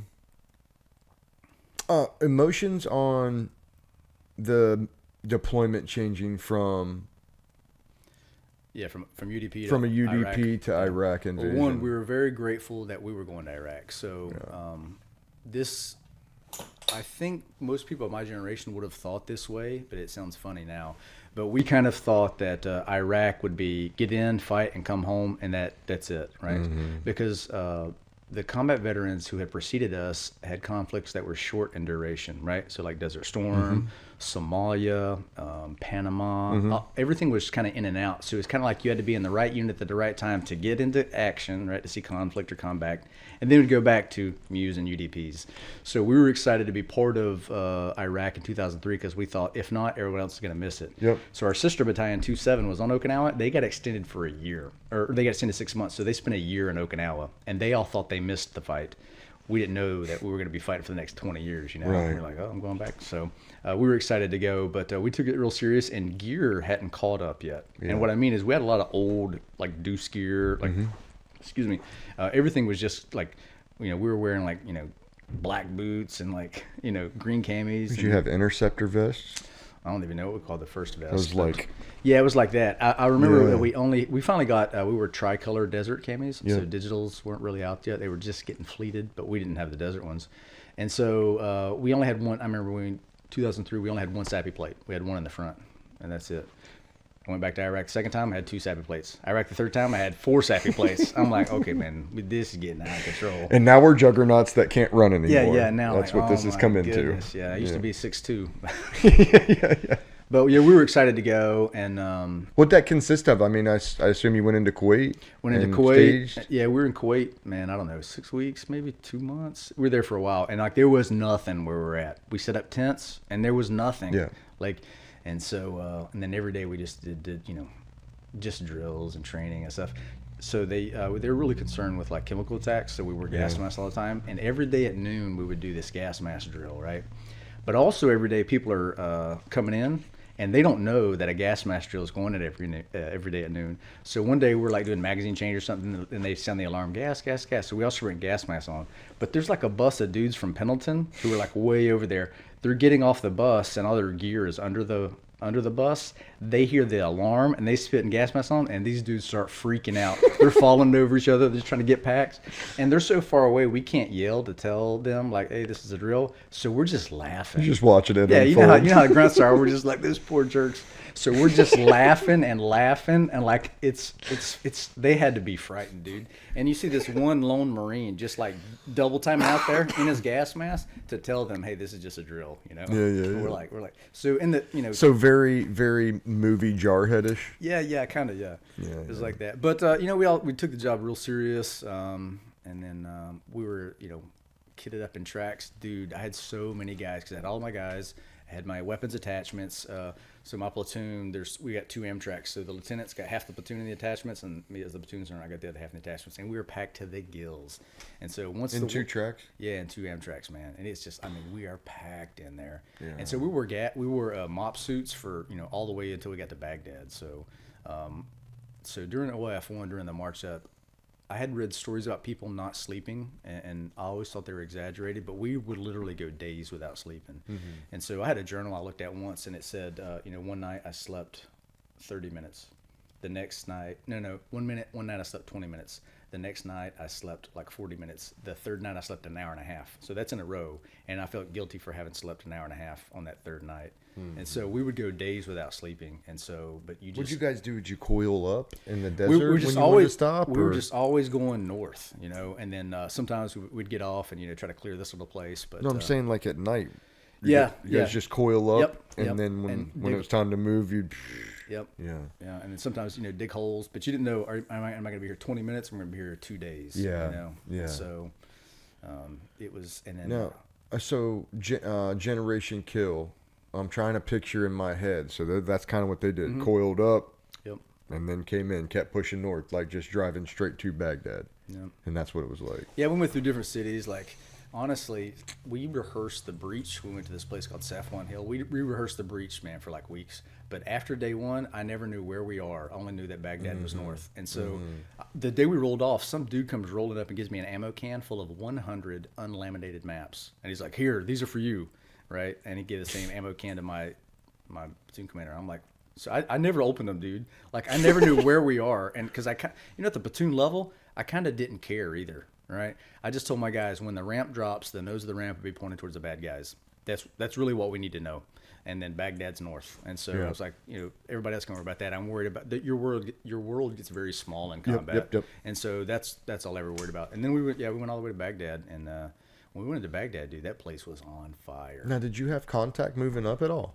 Some, but where I was at in Kilo 37, I think we were like the original reserve, maybe. Some historian's going to tell me that I got that wrong, but we didn't have a whole lot of contact going up, which we were grateful for. OAF-1, man, for us in a lot of ways was kind of adventurous because we went all the way to Baghdad, and we had some things at Baghdad that put your hair on end. We had to clear out this like 14 or 15 story building. It was empty. But you didn't know when you were going in, it was empty, you know? And meanwhile, we also had a company gunny who was really a tyrant, dude. Like, Oh, yeah. For example. On his own people. Yes. So, for example, he we had these old helmets with the old chin straps, and one of his pet peeves was the chin strap. And so there's some dude up on the roof of this like 14-story building. His chin strap's off, so the company gunny takes it and chucks it and tells him to go get it. So he's got to run down like these 14 stories and get his helmet and come back. And like just little things like that. He was like, see, I'd have handled that very poorly later in my life. Yeah. So I will say we're in touch now. Now dude's happy. He's leveled off. He's like, I saw him later in my career. We got along good. But yeah, he was very difficult to work for. Kind of spun up at the time, huh? Oh my goodness. And he was a company gunny. He was a company gunny. He had 2 tours in the drill field. When we would sit down for a meeting, for platoon sergeants, he would say, "No, move. First, second, third weapons." We had to like sit. And he would. I could tell you a million stories about him, but that'll get us off track. But after Baghdad, every battalion was assigned like a city to do SASO, security and stabilization operations. Well, some battalions went home, right? So like out of 7th Marines, 3-4, they went home. But 3-7 went to Karbala, and 1-7 went to Najaf. Karabla. Yeah. Okay, Now, I didn't know. So in southern, is that the same place? No. Okay. So in southern Iraq is Karbala. The place you're talking about is Karabala. Karabla. Yeah. So Karbala. Yeah, Karbala. Yeah, Okay, it's okay. down. It's all the way down south. It's Okay. near Najaf. Okay. And so Najaf has a big mosque, and it's very significant to I think the Shia Grand Mosque. Yeah, because I think the Prophet Ali, I think that's where he died or something, and that's like the branch of Shia or something. Okay. And we were not far from there in a place called Karbala. Yeah, the place you're talking about is Karabala, which is part of Husayba and Al-Qaim. Al-Qaim region, yeah. Which is where we went the second time. But the first time, man, it's crazy to think about it now, but we had soft skin vehicles. We walked out without armor, just deuce gear and boonie covers. You know, we would like go to the market, we'd play soccer with the kids. It was like, we even like started like drilling the Marines. Not me, but Gunny. Company gunny and the first sergeant. Yeah, they like got some Iraqi swords to try to teach them sword manual. It was like it's kind of frustrating. But Yeah, it's wild to look at that. one of my best pals and mentors was a senior platoon sergeant. So he and I spent a lot of time together, and so I learned a lot from working with him. We had another platoon sergeant, Ferg, and me, Hernandez, and Ferg. We were really tight, man, as platoon sergeants. And so, and then we got extended like 3 or 4 times. And so each time we get extended was by a month. So like General Mattis would come down and say, "My fine young men, thought you were going home. We need you to stay a little bit longer." We're like, "Aye, sir." So do we have a choice? yeah, Arlie Ermy came to visit us, and so that was kind of cool, And so we wanted that OAF-1, man. We were there, I think, about 9 months. That deployment was like 9 or 10 months. And not kinetic at all? Not really. No, Even once you got to Baghdad and these other there were stabilization? a few small firefights, but we didn't lose anybody. We didn't have anybody get hurt. And like I said, in many ways, it was kind of an adventure. Okay, so when we came home, and it's really wild to say that now, but comparatively to the other things that happened that were going to happen, it was actually a good experience. It was a good time. When we came home, we really thought like, hey man, we're heroes. We won't have to go back. But we were only home 2 months. We had a battalion formation. At that formation, they were going to say, hey, drive safe, because we were going to the ball in Las Vegas. Hey, drive safe. We'll see you in Vegas tonight. They did tell us that, but they also said, and the CEO is up at First Mardiv right now, we're leaving in 60 days. So we were only home 2 months, and then 2 months after that, we were deploying again. And so that time, we were going to go to Al-Qaim. We were going to be the first Marines that were up on the Syrian border. We relieved an Army unit. And so, things got wild. And we mixed up the company. We broke up our weapons platoon and we made 4 rifle platoons. Mm-hmm. And so we had this big draft, and we're going to like split all these different guys up. And I really was my buddy Hernandez had rotated. So me and Ferg were the platoon sergeants who were 2 of the platoon sergeants that were sticking around. And there's another one too. We were sticking around. And so we came out of the field one day, and my company commander, who had been an IOC instructor, a guy named Trent Gibson, who is just a phenomenal leader. To this day, people still call that guy Kilo 6. He's a guy, if he called our boys up right now and says, hey fellas, muster, everyone would come, right? We would like information. So we come out of the field and he goes, hey, I'm going to mix up the company, and tomorrow morning we're going to sit down and do a draft. And we're like, what? Like, we didn't have much time to prepare for it either. So me and Ferg go back, and we're like, dude, we got to come up with this thing. But I didn't want to lose anybody in my platoon. Mm-hmm. Even like my misfits, I knew how to manage them, right? Mm-hmm. I wanted to keep them. And I had some guys who were going to be moving up. They were going to be taken up as squad leaders, taking over as squad leaders. I didn't want to give them up. And same thing Ferg had about his guys. So he and I kind of made this pact. We're like, all right, hey, look, man, we're going to go make our lists. Here's some guys, don't put them on your list. Yeah, right? yeah. And these are my guys. Yeah, and he said same thing. But then we also made this thing like, hey, listen, kind of your problem children, you have to keep them, right? And I have to keep them. Because, and I don't say problem children like to be dismissive. But, no. Know, the guy who's got the issues, but you know how to deal with their issues. So, better the devil you know than the devil you don't know. That's right. So Ferg and I, we did this elaborate thing. Because we were down 2 platoon commanders, we were kind of in between for staffing. So Ferg and I were serving as platoon commanders, and then the other 2 lieutenants had the other 2 platoons, right? They made their rosters too, but I don't know if they stood up all night like me and Ferg did. And the platoon sergeants know the boys better, right? Mm-hmm. So anyway, we came in, and I got, I lost several of my guys, but I also got to keep kind of some of the ones I wanted. And one of the guys that Ferg put on his list was Jason Dunham. So Dunham had been, he had originally started his career in Kings Bay. Then he went to 3-4 for a little while, but he didn't have time to deploy with him, I think, so he came to 3-7. And so he was a machine gunner by trade, but Ferg had worked with him at some point, and he's like, no, man, I like this young NCO. He's good. I want him as one of my squad leaders. And I didn't know him, so I was like, roger that. I wanted to keep the guys I kept, so. Yeah. And then we went to Al-Qaim, dude. We drove from Kuwait all the way to Al-Qaim. That was like, dude, that was such a shot. Yeah, it was a long haul. And again, thin-skinned vehicles. We didn't have we didn't have any up armors. Once we got there, we got like 2 up armors. Now, what was your IED threat at the time? So driving from Kuwait to there, we didn't really experience any. And I mean, you weren't even told about them? Yeah, we were. There wasn't a whole lot of education about them. But of course, we were told about them, but I don't think they were as sophisticated or as prevalent at this point. Gotcha. And then when we got there, the Army operated very differently from us. We replaced the 31st ACR out of Fort Carson, Colorado. And they were in Bradleys and things like that. But they operated differently from us. Now, they had been there since OIF-1. So those guys had been there for like something like 15, 16 months. And they were just like, they just wanted to go home. And they didn't care anymore. Yeah, and that's not because of lack of professionalism. They were just tired. And they had a lot of casualties, and they were just like, we got to go.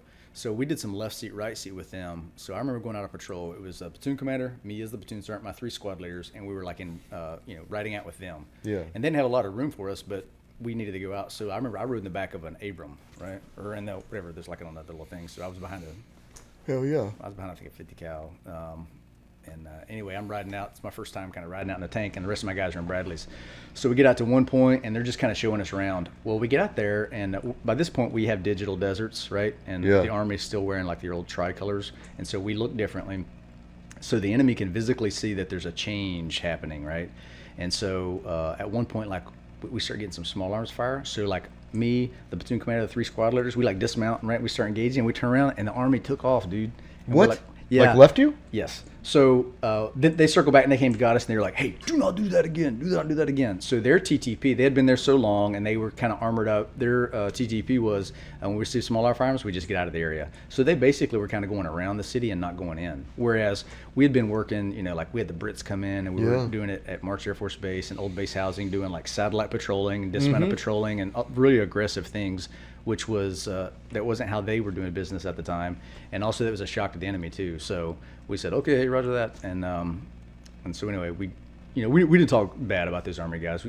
They had such a long, hard tour. Yeah, it's not a bad thing. It's 18-month deployments are absolutely. Fucking way too long for one person if it's kinetic. Absolutely. Yeah, and even if it's not, man, you start to get in that you don't care mode, and you don't want to be there. And you got to think, it's young people, man. I mean, young men.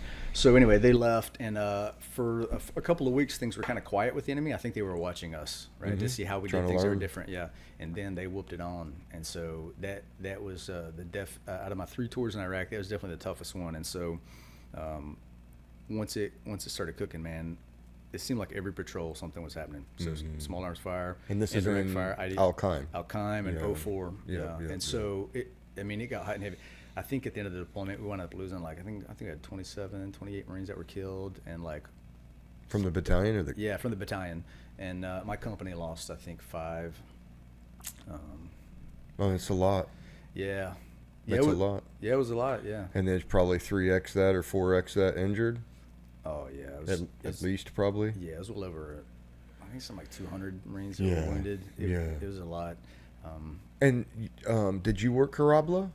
And Ubaidi and Sadah? Yeah, we worked all that area. So my battalion, most of the battalion were in Al-Qaim proper, and then we had Lima Company that was out at what came to be called Camp Gannon. Camp Gannon, yeah. Yeah, and it was called Camp Gannon because Captain Gannon was one of our company commanders on April 17th, 2004 in the Battle of Husebas, where he got killed. That was the same battle I got hit in. So before that, it was called Fob Tiger, which is a name we inherited from the Army. But yeah, it was out, and we were at the battalion and stuff. We were at the train station. So what happened? I guess let me back up. I might have fucked you up there going forward, but no, it's the same deployment. So, we'll tell you this. So there's Corporal Dunham was wounded on April the 14th, 2004, and so there's a documentary that just came out several weeks ago. It's called The Gift. I wanted to dive into that and kind of get it out there to people, but let's kind of set the stage for that. Okay, so you can learn a lot more about Corporal Dunham's story. It's called The Gift. You can watch it on Amazon Prime or on Apple TV. It's called The Gift. It's produced by Three Branches Productions. One of the executive producers is a guy named Dave Neese, who met Corporal Dunham randomly on an airplane on pre-deployment leave.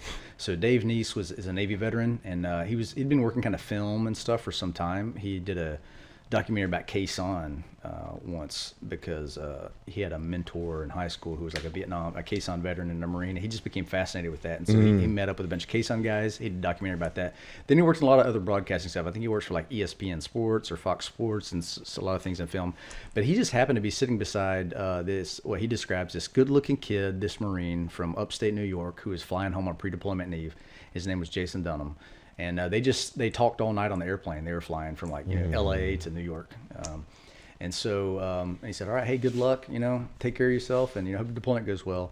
And then later, when he finds out about Corporal Dunham, being killed in Iraq, he goes, man, was that the same kid? And then he goes on this whole journey of reaching out to the parents and saying, hey, I talked to you. He wrote this article in one of the newspapers out west, probably LA Times or something. And then an idea began about maybe making a film. And so anyway, it took well over 20 years to produce it, but it's called The Gift, and now you can watch it. But what happened with Corporal Dunham, man, on the 14th of April 2004, he went out, and one of the units had gotten hit, and they were going out to go set up a SNAP VCP. They dismounted, and there was a change in the pattern, right? Meaning there's guys in tracksuits with running shoes, and they're looking different, and anyway, they come up on this vehicle. These guys get out, and it's bad guys, right? It's guys who had set up this attack earlier. And so it comes down to this point where Corporal Dunham is wrestling with this guy. And as he's wrestling with him, these 2 other Marines are coming up, Miller and Hampton. One's a team leader, one's a rifleman. They're coming up to him. And one of the last things they hear is, no, wash his hands. And then, boom, this grenade goes off. And so what happened is when that grenade came off, Corporal Dunham had taken his helmet off and placed it over there to try to reduce the blast. And and so him and those other 2 Marines went down. And I talked to my buddy Ferg, who was the platoon sergeant, and because when he came back later that day, he was telling me the story about it, and he said, man, when that grenade went off, he said, I thought I lost 3 Marines at one time. But Miller and Hampton are alive today because of what Corporal Dunham did. And so when he was medevaced out of there, and then I wasn't out that day. What kind of? Yeah, that, like. First of all, to even have time to do that. Like in the forethought and the presence of mind to grab my helmet. Yeah.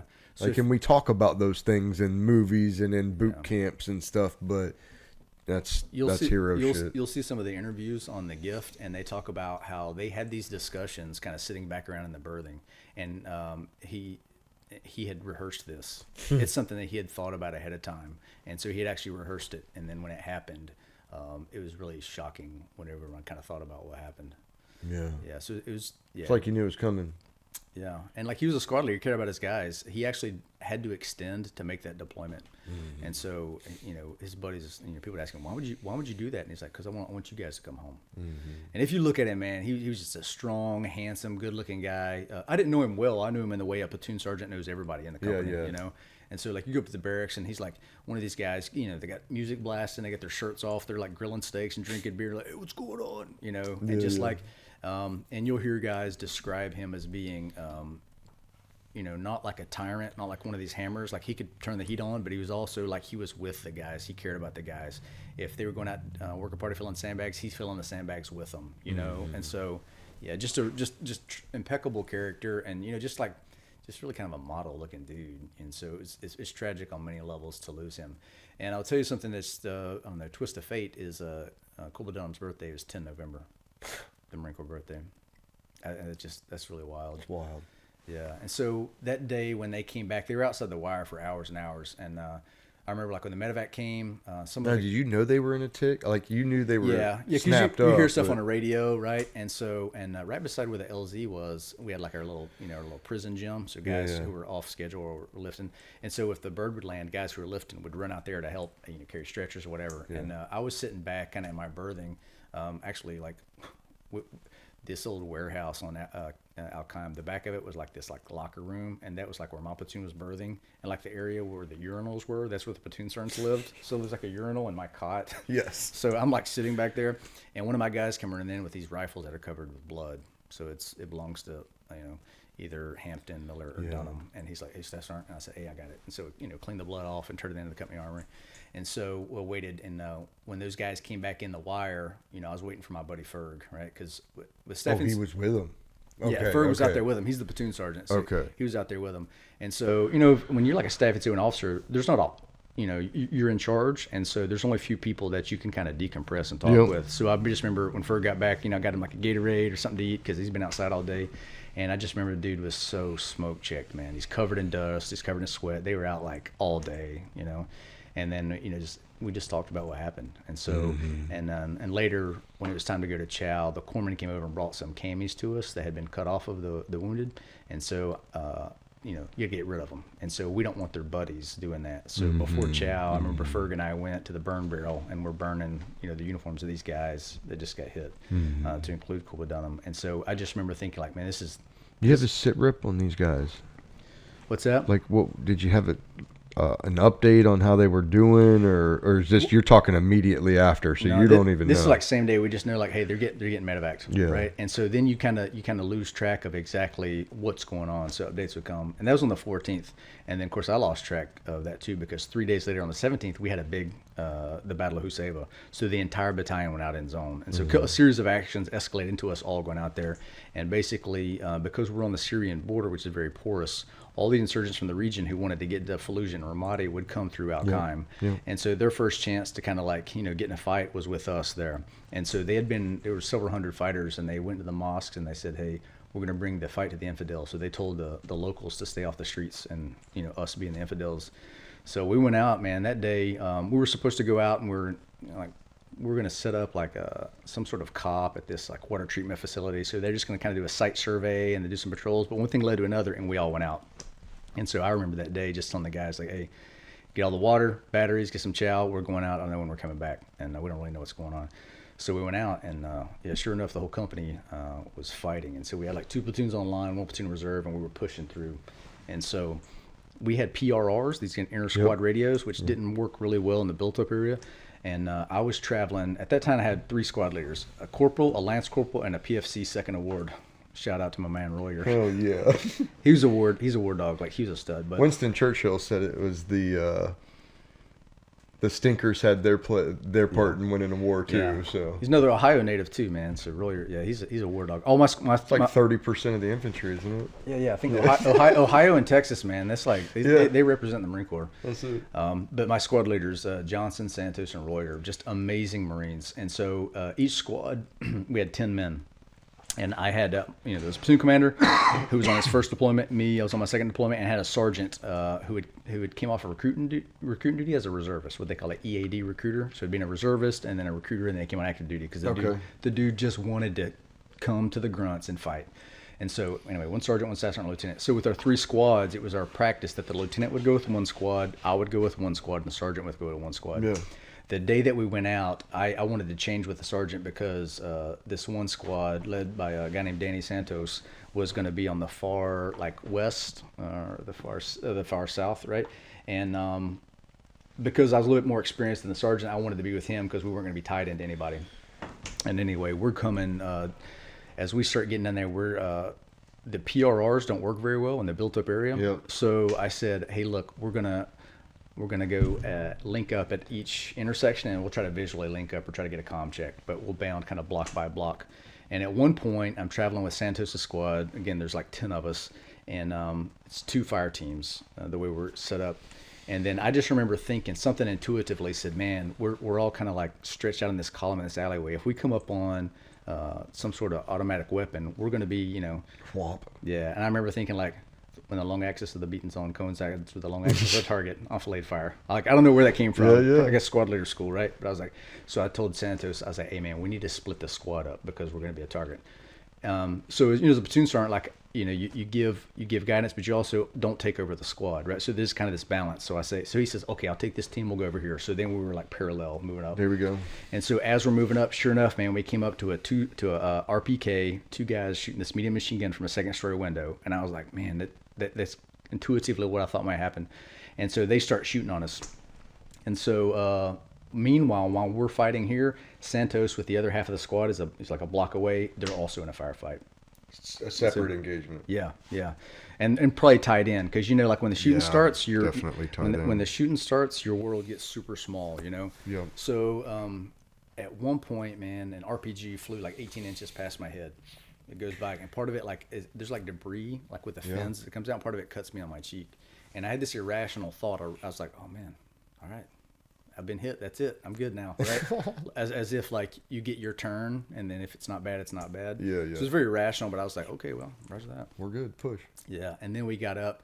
And I remember at some point. Now, where's the RPG coming? So was the automatic weapon like? Automatic weapon was in a 2nd-story window, right? Kind of like a 12 Yeah, but is that position. like triggering the rest of this? I don't know. Oh, you don't know. No, so in my mind, well, one, it's been like 21 years now, but also kind of when the shooting starts, you lose a lot of detail.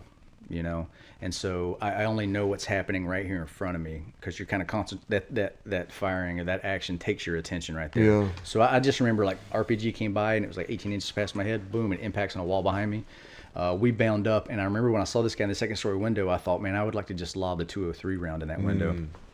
So I yell back. I say, hey, give me a 203 up here. And this guy comes running up, and he hands me the 203.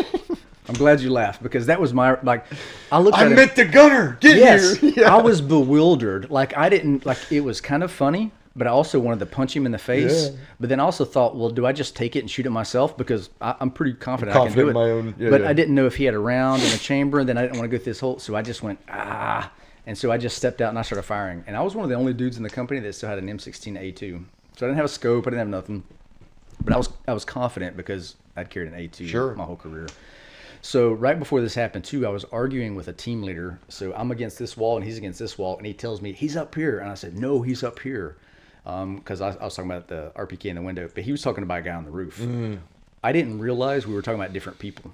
And again, it's like when the shooting starts, things kind of get small, baby. Yeah, and it's hard to capture everything. So And I'm like, okay, well, look, I know where the guy's at. You know, the 203 is not working, so I just step out and I start firing with the M16. So I start firing these, you know, this RPK in the X-ray window. But the guy Stamper was talking about, the team leader, dropped a grenade from down above. Oh, and so no. this grenade lands in front of me, and when it blows up, part of it goes into my arm. It's like a dime-sized piece of shrapnel goes in my arm, and then my arm turns just blood red. But also part of it lodged into my magazine pouch, and I look down and it's on fire. And so now I'm looking down. I got like blood in my arm, flames, and I'm like, "What do you do when you catch on fire?" So you know how they say training kicks in. Well, my training was from the 4th grade. It says Stop, drop, and roll. That was like my first thought. But I said, well, I can't do that because if I do that, the guy's just gonna on the roof's just gonna shoot at me. And then I said, well, I need to get this gear off. But I didn't want to take off my my sappy plates. So I kind of went through this like in like a split second. I went from stop, drop, and roll. No, take your gear off. No, take cover. Yes, right. So I turned around to take cover. When I did, Did you know the grenade was dropped? No, all of You a sudden. never heard it or felt it. It just No, boom. yeah, Oh, it was just there's this explosion and this sharp pain, and of course you smell the cordite. Yep. And then, like I said, a sharp pain, and then I look down and blood, and then flames, right? And Flames coming out of your magazine. out of the magazine pouch. Yeah. What was that? It blew in at the increments, and it was burning something. It was the grenade particles. Yeah. Okay. Yeah. Inside, and like maybe it hit the rounds, maybe it hit the, it split the brass, maybe it's the gunpowder was burning off or something. I don't know. Okay. It's wild. Yeah. I don't understand. What would have happened if that didn't hit your mags? Yeah, and then I was thinking about little details at the time too, like always load your magazines so your rounds are facing like out away from you. You know what I mean? Yeah. So I think about things like that. So I turned around to take cover, and when I did, the guy on the roof opened with that AK-47, and so one round goes in and out of my hamstring, and the other round goes in and out of the rifle that's inserted, or the magazine that's inserted into my rifle. Oh, he just doped you so up. it's like a burst like this, right? And it was from an elevated position. So when I think about that geometry now, it's really amazing because if I had ran any faster or slower, if the muzzle had been an inch, left right, then he could have like hit me in my exposed it could have been sides, money. could have shattered my femur, but it just went in and out of my hamstring, and so No femoral. no, Okay. no, just the back of my hamstring, Like a straight, through and through. yeah, through and through, and I didn't fall down too, and so I'm grateful for That's that some too. man shit right there. You know what I'm saying? Iron Man. Even dog. with the grenade, yeah, just bang yeah. bang and Yeah, I was just moving. Hey, Iron Man paid off like Yeah. like 10 years later. So so then when I came around, man, I'll be honest with you, I put my back against the wall. Something else that happened when the grenade exploded, it blew the cap of my canteen off. So by the time I got around, I was like, what am I going to do about this fire that's happening? But when I was running, I think the water splashed out because it had blown the canteen cap off, and it put it out. So I couldn't have orchestrated Wow. that. So I put my back against the wall, man, and I just remember, like, very matter-of-factly, I said, Lord, help us through this fight. Right? I just said that not like a panicked way, but just like a matter of fact, like, okay, we're in it. calling on you, big dog. Yeah, I was like, yeah, we need you. And then why this happened, I heard corpsman up, and that really, man, that sent like such a shock. I physically felt something cold in my heart. For you or not for No, you? it was for the other team that was over there. They said corpsman up. So what happened simultaneous to this is Santos, the squad leader, had he was walking around. They turned this corner, and he looks around, and there's one guy missing. It's a PFC by the name of Diego Sosa Chavez, who'd been in the Marine Corps like freaking 6 months. This is the day before his 19th birthday. He's like, where's Sosa? And Santos grew up in L.A. He's a very aggressive guy. He was on the second deployment, and he goes back around, and Sosa's laying in the middle of the street. So first thing he says is, hey, what are you doing? Classic. But then Sosa goes like this. He goes, shh. And all of a sudden, like, it all clicked with Santos what was happening. And then he points to the wall. And so behind this wall, the insurgents had dropped down and they were changing magazines, right? And so this is all happening so quick. So Santos goes there and he grabs Sosa and he starts pulling him. And when he pulls him, Santos realizes he's got shrapnel just up under, like in his lower belly, like under his flak jacket, because during the fighting, he had got some shrapnel from a grenade and didn't know it. I think he had some in his shoulder too. So when he pulls Sosa, he's like, bro, you got to help me. So this kid Sosa, who's like super tall, he's like tall, skinny, like, I don't know, 6'2", 6'3" or something. He's got his rifle, but with his good leg, he's pawing the ground. Because what happened, Sosa, they opened up with a machine gun. It came into his thigh and blew off like a fist-sized chunk out of his butt cheek. And so he's laying there. And so, but while Santos starts dragging him with his good foot, he's pawing the ground to like get traction. And Santos pulls him around the corner. And then Santos, the squad leader, right? Not Adam, Walker, the platoon sergeant, but Santos is like, casualty collection point here. So boom, they just go in this house that's there. Because now there's 3 casualties, right? There's the platoon sergeant, squad leader, and the PFC. So we go in there, we put this family in the back, put security on them. Oh, you got over to that building for the CCP yeah. with them? Okay. Yeah. Oh, because also while this happened too, the CAT team heard what was happening. They were dismounted and they came running up with a corpsman. And so, yeah, I left that part out. Okay. So a corpsman was patching me up when I heard corpsman up. Yeah. So he was patching up my leg and my arm.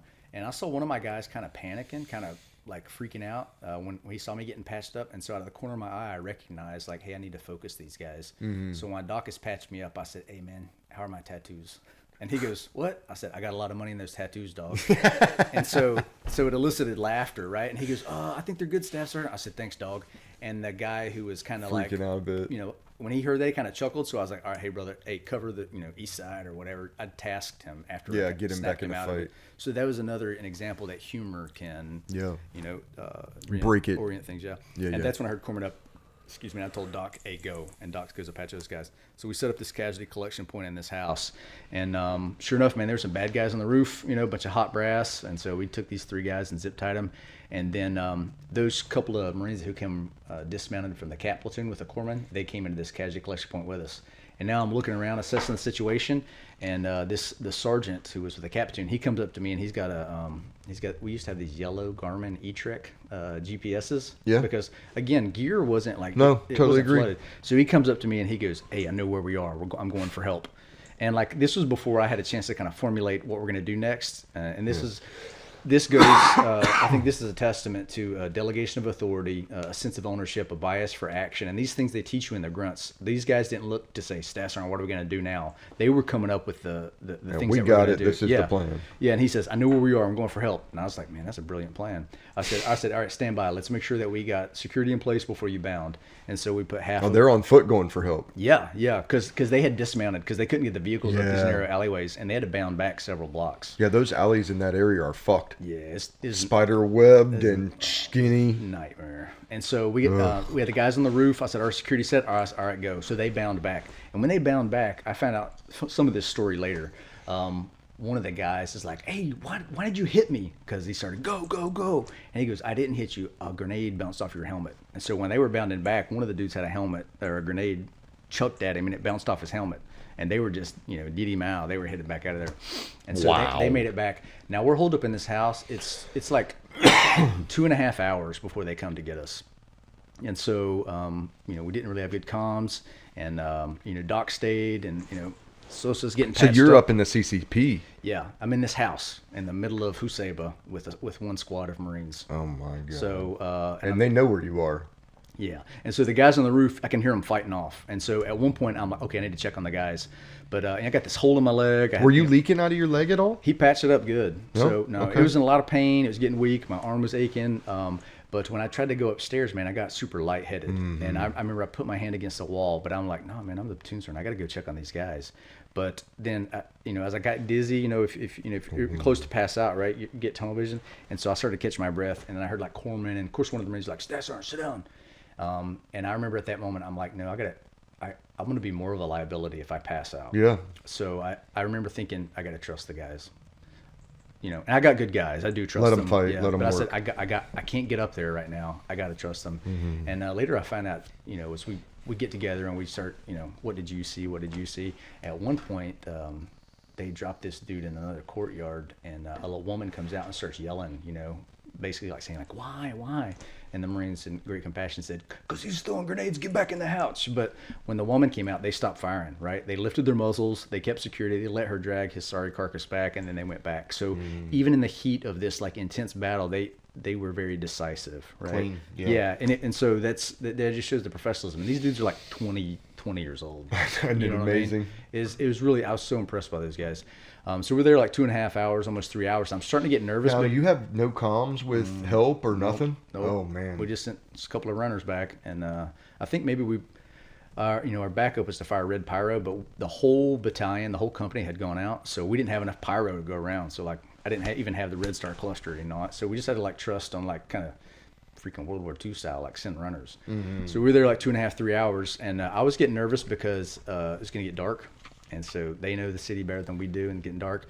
But sure enough, man, before dark came, my company gunny with like a couple of stretcher bearers comes running up. My company gunny is this big, massive dude named Elias Fantecchio. he comes running up, and I'm looking past him as he runs up, right? As I'm like, hey, where's the trucks? And he goes, we got no trucks. I got some stretchers. And I was like, and this dude is huge, man. He was a beast of a man. I was like, I got 3 wounded here, Gunny. I need vehicles. And like very calmly, man, he could have crushed me, but he put it on my hand shoulder, and he goes, we can't do it, buddy. And it was just like super calm. And I was like, oh yeah, we got narrow alleyways. Like there's a fight going on. Maybe you needed to hear that calmly, huh? Bro, at the time. It was really amazing, yeah, because he just goes, we can't do it, buddy. Like he was unfazed, with my, I understand where you're at, but it's banter. impossible, buddy. Yeah. Like, right to that. So we put Sosa on a stretcher, and then I tell Sant, and they're like, hey, Staff Sergeant, get in a stretcher. And I'm like, no, I'm good. Because I knew if I get in a stretcher, there's going to be like 2 to 4 guys that can't fight. Yep. And I was like, no, I can make it a little bit longer. And so I tell Santos, get in the stretcher, and he says, I'm good. And like, I'm the platoon sergeant. And he's the one with his ass blown out? No. That guy's in the stretcher. He's the squad leader that's got like shrapnel here and stuff. Yeah. But he's the squad leader, and the dude is fierce, man. I said, hey, get in the stretcher. He goes, I'm good. I said, get in the stretcher. And he looked at me, dude, like he wanted to punch me in the face. Don't fucking tell me that he did. I'm good. And dude, I had like tears of pride welling up because he's a squad leader, I'm a platoon sergeant, but he's a leader, right? Just like I am. And he already went through that same decision-making process. Yeah. If I get in a stretcher, these guys got to carry me. So I was like, Roger that. And so, but I did have this hole in my leg, so that was kind of like, and it was aching bad. So I've never been shot at all, but I can imagine a through and through like, are you feeling that on your every step? Is your muscles? Yeah, absolutely, yeah. Because it's the hole's like this big, 2 holes this big, and so matter of fact, later I tattooed an arrow shooting through the bullet holes. But when I initially got hit, I mean, it's because it's just pierced through. So it's kind of like Did you feel getting hit? Yeah, it felt like a Charlie horse plus a sharp sting. So it's kind of a combination of this. And I didn't know exactly what happened. I didn't know it was a gunshot. I just knew like, okay, something happened, right? Mm-hmm. And I don't know, maybe if you pull a hamstring and it snaps, maybe something like that. And then the arm was aching super bad. What hurt worse on the way back? The leg, because I was, putting weight on it. And so the corpsman comes up and he goes, hey, you can lean on me, Staff Sergeant. And I'm like, I ain't leaning on you, But but sure enough, Thanks, man. Doc, but fuck yourself. But, dude, this doc was like super calm, man. He just came up because like he was like, Staff Sergeant, I'm going to cut your sleeve off. Is that okay? And I remember saying like, hey, Doc, you're kind of in charge right now. And then when I said, no, I ain't gonna lean on you, he stayed, dude, right beside me like a shadow. And I was like starting to go down. And before I did, he just swooped up under my armpit, dude, and just like he knew before you did. He did, man. And it's like, and again, it's like 20-year-old corpsman, and it was really beautiful to just see that level of competency, proficiency, compassion, like understanding, and just that professionalism. Absolutely, man. And so I, last 100 yards or whatever, I was leaning on. Now, where are you running back to? Back to this kind of starting line. Okay, like a phase line? Yeah. Okay. And, were there at least trucks there? Yeah, we had a couple of our gun trucks there. Okay. And we had set up an LZ. So you had pretty good creature comfort or comfortability once you can get under machine guns. We were just behind kind of the line. So like the city was almost, who say, but it's kind of like a square. Yeah. And so we had let me see if I can remember these. We had Market Street, Train Street, and East End. So we fell back to East End. And so from there, things were fairly secure behind those lines. Check. And so we, at that point, we regrouped, right? The squad formed back up because they were going back in because the rest of the company's still in there. And when I look over, man, there's like 5 Marines that are laying out under ponchos that got killed. Mm-hmm. One of them being Captain Rick Gannon. And so now, how did Gannon get killed? It's a long story, but it was inside a house, and it was pretty horrible. So pretty bad. Yeah, and I don't know enough about it to be able to tell the story well enough. And so it's the guys from Lima Company. Lima 37, and maybe one day I could, get you contact or something. They could tell you that story. I don't know enough detail to say it, to say what happened, other than he got killed there. And I don't want to in any way totally describe agree. it incorrectly. I always wondered since I was there. People would say this was Captain Gannon, and it's named after Captain Gannon, but I never heard. Like I knew it was bad, and stories just like what you're telling right now, where the entire company is enthralled in combat, but. It's unfortunate. Yeah. I never understood. I will tell you something that did happen. He had a first lieutenant as a company XO, and even though there was another captain, like back in the S3, the battalion commander could have told that captain, like, hey, go take a Lima company, but he said, nope, that XO is going to keep the company. And so with the rest of the deployment, that first lieutenant, he kept it. And There's a book called Hell in the Streets of Husseba, which is about that deployment. And some of the guys you talked to from that day said one of the most sobering and painful things they heard over the radio is the transmission that said Lima 5 is now Lima 6. Mm-hmm. And they knew right away that meant he's done. He's gone, yeah. And that Marine, Lima 5, there's a guy named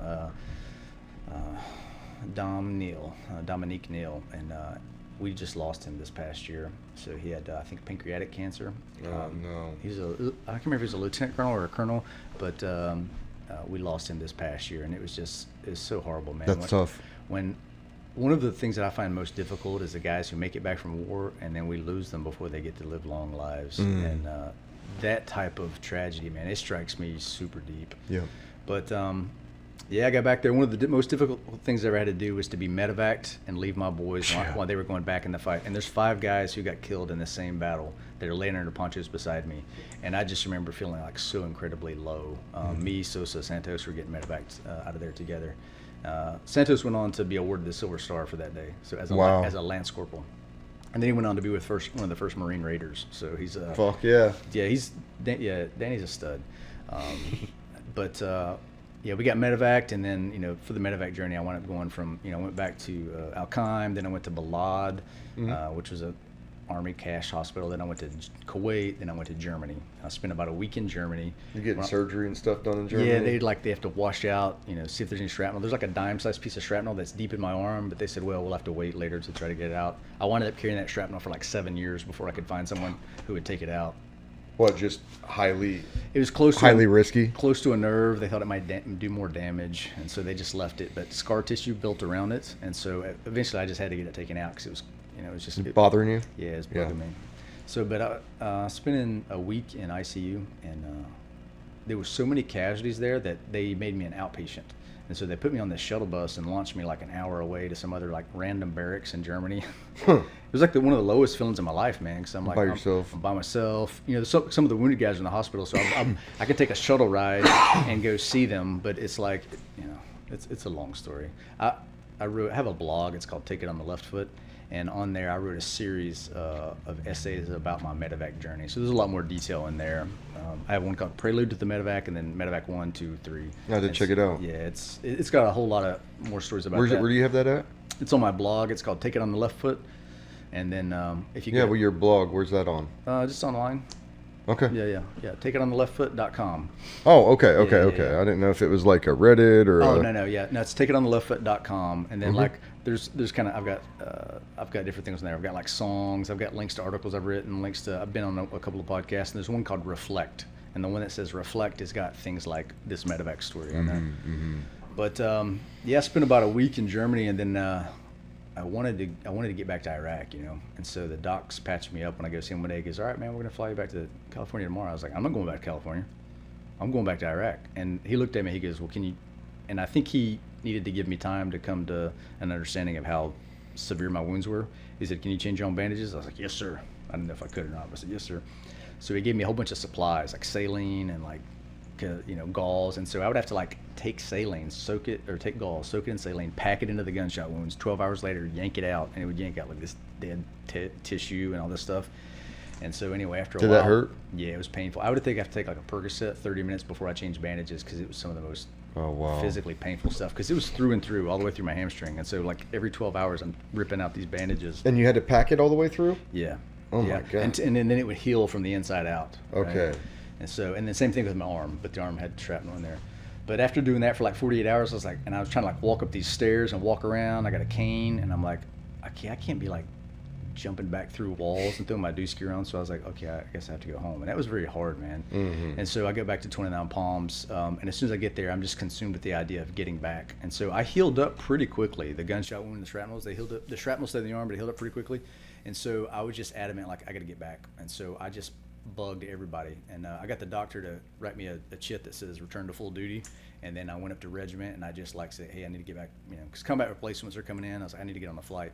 There was this corporal from the battalion who got wounded, and I was a staff sergeant. This corporal comes up and he goes, hey, staff sergeant. We didn't know each other because he was in CAT and weapons company. And he goes, hey, staff sergeant, you going back to Iraq? I said, yeah. He goes, I'm going with you. I said, all right, man. Hop in my cargo pocket. And so me and this corporal were the only guys to get medevaced all the way back to the States and come back to Iraq. Was it hard to get back? It was super hard. And like no one compelled us to go back. Like Right. they're like, oh, you got wounded, you stay home, you know. But me and like this, you know, this corporal. You wouldn't have lived with it. It was so difficult, man. And I will tell you, you know, there's a cost that comes with that too. Because while this happened, my wife was pregnant with our third child, and she was like 9 months pregnant. Oh, and I'm boy. like, I love you, but I have to go back to Iraq. And she supported me, but obviously there's a cost that comes with that, you know, just relationally. But I just felt so compelled. And the day, so I got wounded on April 17th. I spent about a week in Germany. On July 5th, I flew back to Iraq. But while I was flying there, I got word from the Remain Behind element, OIC. He said, hey, Kilo got hit last night. I said, who was it? And he told me the names, and 3 guys from my platoon got killed. Oh. And another one lost his arm, like at the shoulder. IED or? We were used to riding these high backs. We built like wooden benches in the back of them. Yep. And they turned a corner, and there was a Chinese rocket with flechette rounds, IED buried like in the wall, and it came out, and as it fired, it took off this one guy's arm. He was like behind the saw, and then they were this is really horrible. There were 6 guys sitting in the benches, 3 facing this way and 3 facing this way. These 3 guys, it took their heads off, and the other 3 inches away, you know, survived. It was just a horrible loss, and they were guys from my platoon. And so when I got the call, man, it was so sobering. It was like, you know, my first thought was I should have been there. What the? Hold on, I gotta back up. It decapitated him, and then ripped the other guy's arm off. Yeah, because the one guy was facing forward, like behind a saw, right? And then behind him are, you know, 3 guys in benches facing outboard. Yeah. Right? Or there's 6 guys, but 3 on this side, 3 on that side facing outboard. And just the angle where it came. And of course, That's such a fucked situation if you're in Yeah. that truck and you're one of the other guys. Yeah, absolutely. And of course, I only know this because the guys told me when I got Yeah. back, because obviously I wasn't there, and it was horrible. And like the guy driving, the Lance Corporal driving, like one of those guys, it was his best pal. They were like, you know, in the Marine Corps, How it happens. there's you know, always 2 guys everywhere, right? Sometimes they'll call them deployment wives, or they'll call them Mutt and Jeff, or they'll call them, you know, these little. But you got these duos, and they were really tight guys. And one of the things, I'll tell you something horrible. One of the things that I struggled with for a long time, one of those guys that got killed on pre-deployment, I did a junk on the bunk inspection for him, and he failed. So I'm like, okay, you come in Saturday, I'm gonna inspect you and your team leader. You know, everybody's coming back in. So anyway, I'm inspecting them on like a Saturday morning, and I'm going down the checklist. I said, let me see your dog tags. And when he pulls the dog tags out, they're covered in electrical tape. So not like a little bit to keep them silent, but like covered up. And so like, you know, kind of your platoon sergeant spider senses go off. I was like, take the tape off. And so I took the tape off, and he's wearing his buddy's dog tags. And I'm like, take your dog tags off. So now both guys are wearing dog tags that have the same name. Right? He basically said, hey, give me some dog tags for the inspection. You know? And so I start chewing this guy out like a platoon sergeant does. And I was like, what's going to happen when you get your head blown off, right? And we got to identify your sorry carcass, you know. And, you know, just kind of saying things that platoon sergeant will says. And then that's how he died. And so, like, you know, when I heard the story later, I went a flashback to me just being that platoon sergeant, chewing him out for that. And, like, I can't say that I would do it different because the platoon sergeant had a responsibility and, you know, do need to have his own dog tags, you know, but just, like, having say something like that and then it happens, you know, to a young American kid, you know, a young Marine, is just a very sobering thing to have to deal with. Yeah, you know? that's tough. So, but I made it back all the way to Alkheim like the day before we had a memorial service. And so a combat replacement had taken over my platoon. I thought that they were going to shuffle me somewhere else, but I can't tell you how incredibly grateful I am that the company leadership said, nope, that's your platoon. We're going to move this staff sergeant somewhere else. You're taking your platoon back over again. And I was really so incredibly grateful for that because those were my guys. You know? And I would never say that I was the best platoon sergeant in the world or nothing like that. Just a lot of guys could run circles around me, but that was my guys. They were my family. And so I was very grateful to get back. And so I stood in front of them. I said, hey, fellas, I'm sorry I wasn't here when we lost these guys, but I'm here now, and let's finish strong. And then, man, just about 2 weeks after getting back, my company gunny got killed. That guy who came running up with the stretchers, we lost him. And so, yeah, it was just you guys just got chewed up. Yeah, it was just a tough fight, man. And then I got selected to gunny while I was there. Me and Ferg both got selected to gunny, and so came home and. Can I ask how the gunny died? There was an IED that was in the ground, and I think I got this story right. When it went off, Just a very tiny, small piece of shrapnel caught him in the side. We didn't have side zapping plates back then, and so it went in and it just kind of went up, and then we lost him. Yeah, we lost him, and the guy was a stud. Okay, so I got to take a break. Right, take it back for a second. So, did you notice the use of IEDs in Al-Qaim becoming more prevalent along those couple of months? Yeah, absolutely. Yeah. They resorted quick to them. Yeah. So 2004 Al-Qaim, we used to call it the Wild Wild West, and like things just became more and more complex as far as just the sophistication of the enemy doing coordinated attacks and IEDs and things like that. It just got more and more, because these guys were coming from all over. We weren't just fighting locals. Right. In fact, very few of the people we were fighting were locals, and so they're coming from all over the place. Yeah. And a lot of them were trying to get to Fallujah and Ramadi. Yeah, because that was kicking up. Yep. Just after that. Yep. Yeah. And okay, gotcha. I feel good about that part. Yeah. Okay, so how do you finish the deployment? So we finish up, we come home, and I mean, that Gunny, was that the last of your we lost casualties? Him and a Marine named Lenskell Nice. So they were killed together. Okay. Or they were killed in the same thing. I think they were the last. They were the last two from our company. I don't recall if the battalion lost anywhere else after that. The rest of that was kind of a blur. I remember I was pretty angry for the rest. I'd maybe purposefully, maybe in a way to preserve myself. I'd grown very hard-hearted. And I would say this isn't theologically sound, but I would tell you my headspace at the time. When I got wounded and went home, I thought, well, God, let me say goodbye to my family one more time. When I go back to Al-Qaim, I'm going to get killed. So I really thought that.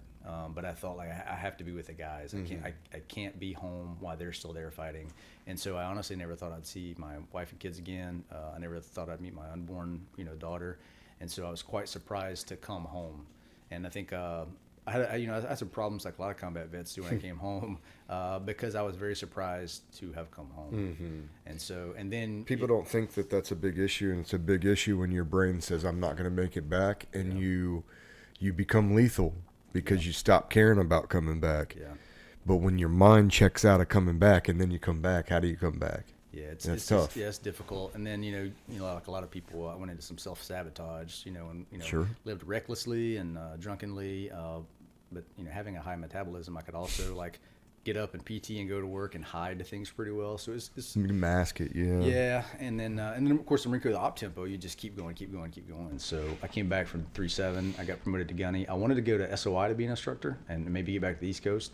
And then they came down and they said, hey, your name's on the short list to be the monitor. I was like, the monitor? Wow. I was like, isn't that just a computer that spits out orders? And so, that's exactly it. Yeah, as a brand new gunny, man, I went to headquarters Marine Corps. I went from being a platoon sergeant to like working a cubicle in Quantico at headquarters Marine Corps issuing orders. And so I was the 03XX monitor. How was that on your mental? Well, I took the job. Was it needed? Yeah, well, I took the job very serious. And the Marine Corps was growing. They had what they call the 202K increase. So we stood up new battalions. So 19, 29, 39 were standing up. The Marine Corps was growing. Was that AT battalion when they stood it up? It used to be AT battalion, yep. And then, they stood up all three of those battalions. And so there was a buddy of mine named Imsh. He just came out of 1-2. So he did, and he was like in Nazaria during 1-2. And so he became the 0311 monitor, and I became the 03XX monitor, which means I had 31s, 41s, 51s, 52s. So between the two of us, we had all sergeants and below in the grunts. And so we were traveling all the time. As a matter of fact, when I was a monitor, I went to Iraq 3 times. What years were you monitor? 05 to 08. Oh, no shit. Yeah. You probably did mine then. What? Probably, yeah. Yeah, I did it in Iraq to go to McKick because they needed a bunch of people at combat instructor school. Probably so. I went to Iraq 3 times as a monitor. So I was a gunny then. And so we would only go for like 30 days at a time. Matter of fact, we made sure it was less than 30 days. You did it to re-enlist people over there? Yeah. Yeah, that's cool. To go re-enlist in country, say, hey, dog, if you re-enlist right now, you get a bonus, tax-free, and a guaranteed duty station.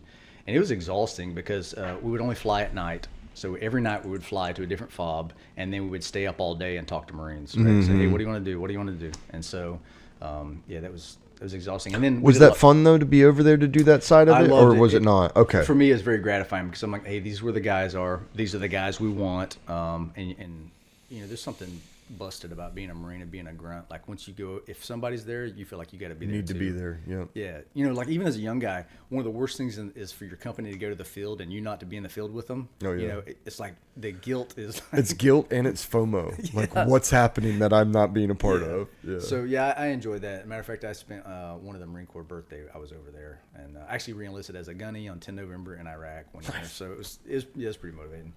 But the times I traveled a lot as a monitor too, man. Like I went to all the bases. We traveled like every other month. I don't even know what's the. So now you're telling me I've never heard this. I've never talked to a monitor like that. So part of the times I'm in the cubicle, right? So I get like SOIs graduating, so you get to assign these like 500 Marines to battalions, right? So you cut orders for all these guys, and then everybody coming off security forces, everybody coming off 8th and I, your guys coming off the drill field, recruit duty. You're like you're deciding where they want to go, and you're working with them one on one. Sometimes you do interviews. You gotta learn how to talk to people, you know, and because you know, for example, a guy say, "Hey, I want to go to Camp Pendleton." I was like, "Well, yeah, you're going to 29 Palms," you know, and he'll say, "Well, I would rather be at Pendleton." And I would have to say, "Hey, look, man," because I wasn't. So would everybody else. Yeah, I wouldn't jerk to him, but I would say, "Hey, look, man, you were at 5th Marines before, then you went to Edson Range.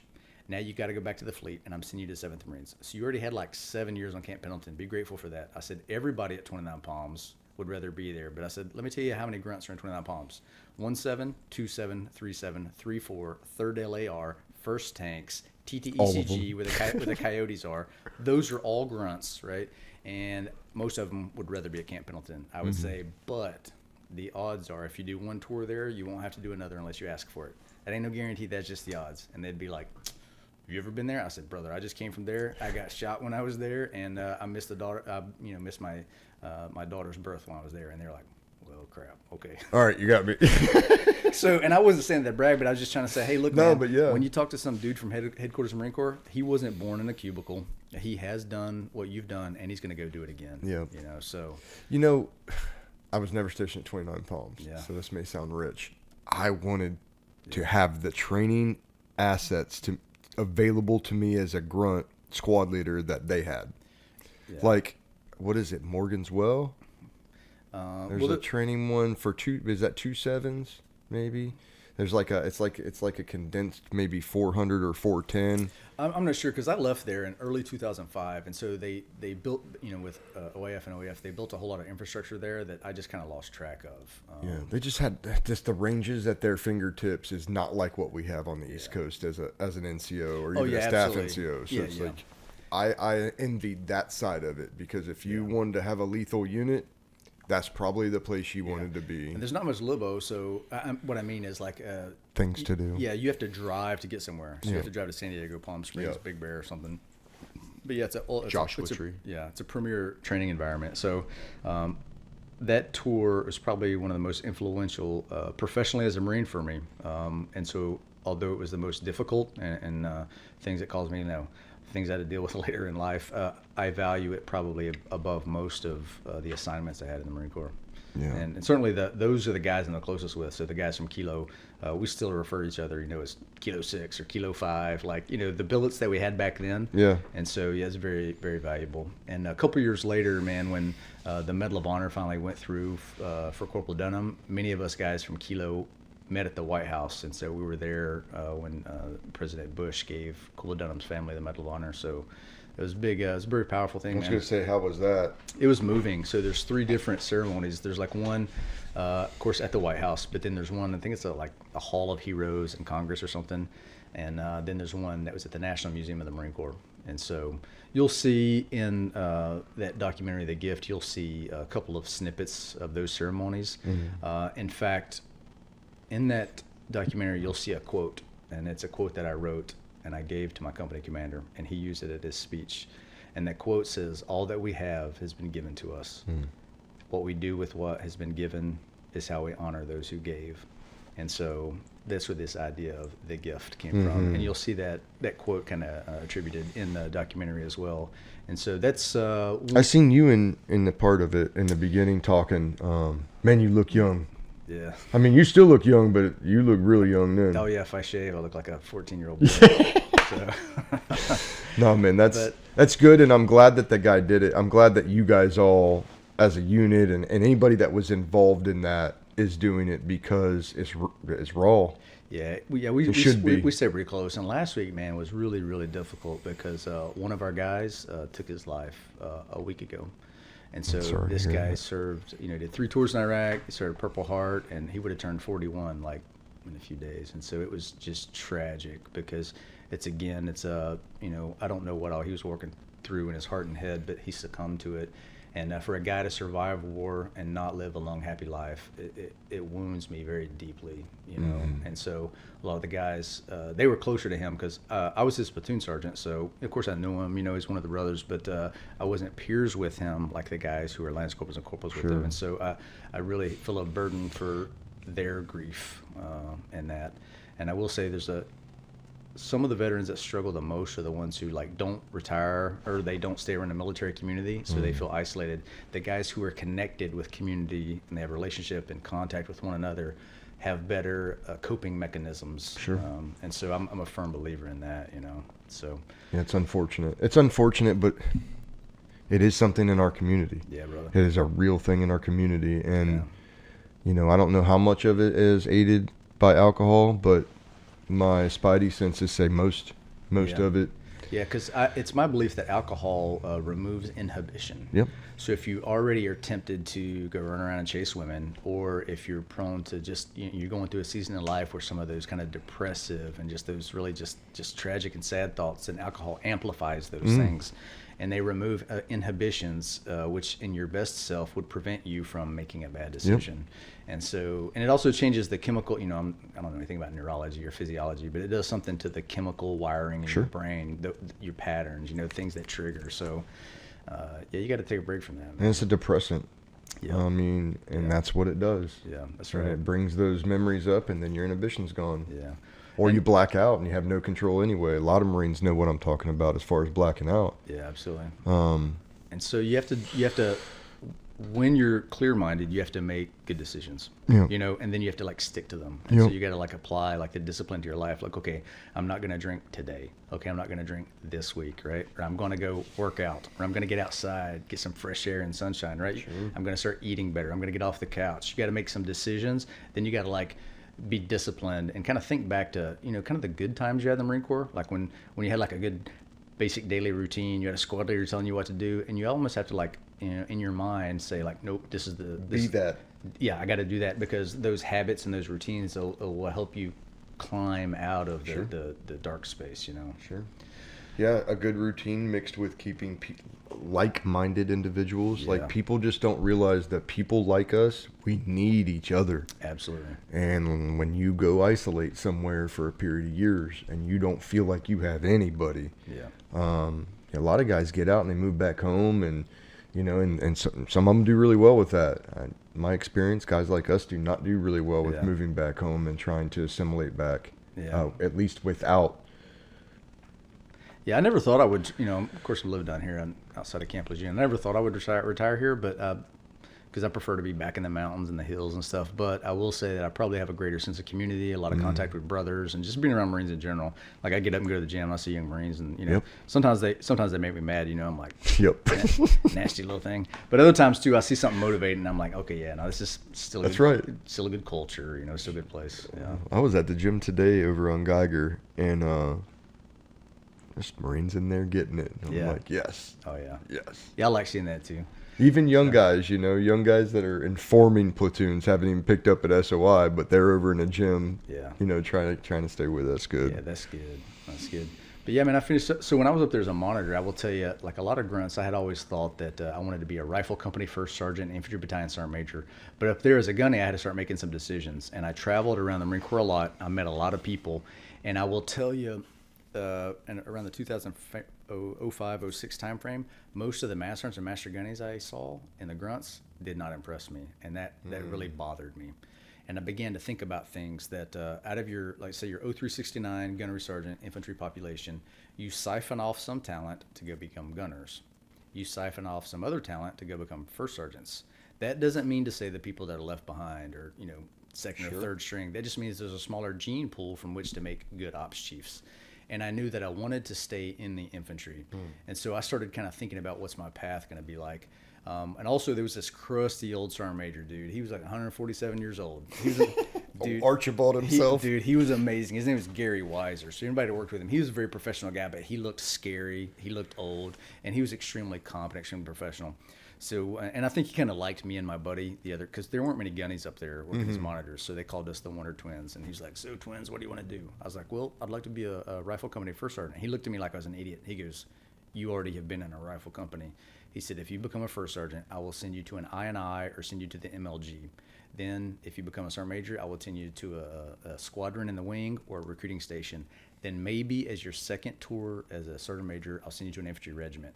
And right away, I just thought, man, I don't want that. Yeah, and that's no disrespect on anybody else in the Marine Corps or the MAGTAF. I was just like, no, That's not your path. I just feel like I got to be in the grunts. I know I get promoted. I'm not going to kick down the doors anymore, but like I got to stay in the grunts. No, and ops I remember, is huge. Yeah. I was like, I don't want to be in first widget repair battalion. Like, no offense to widget repair maintainers.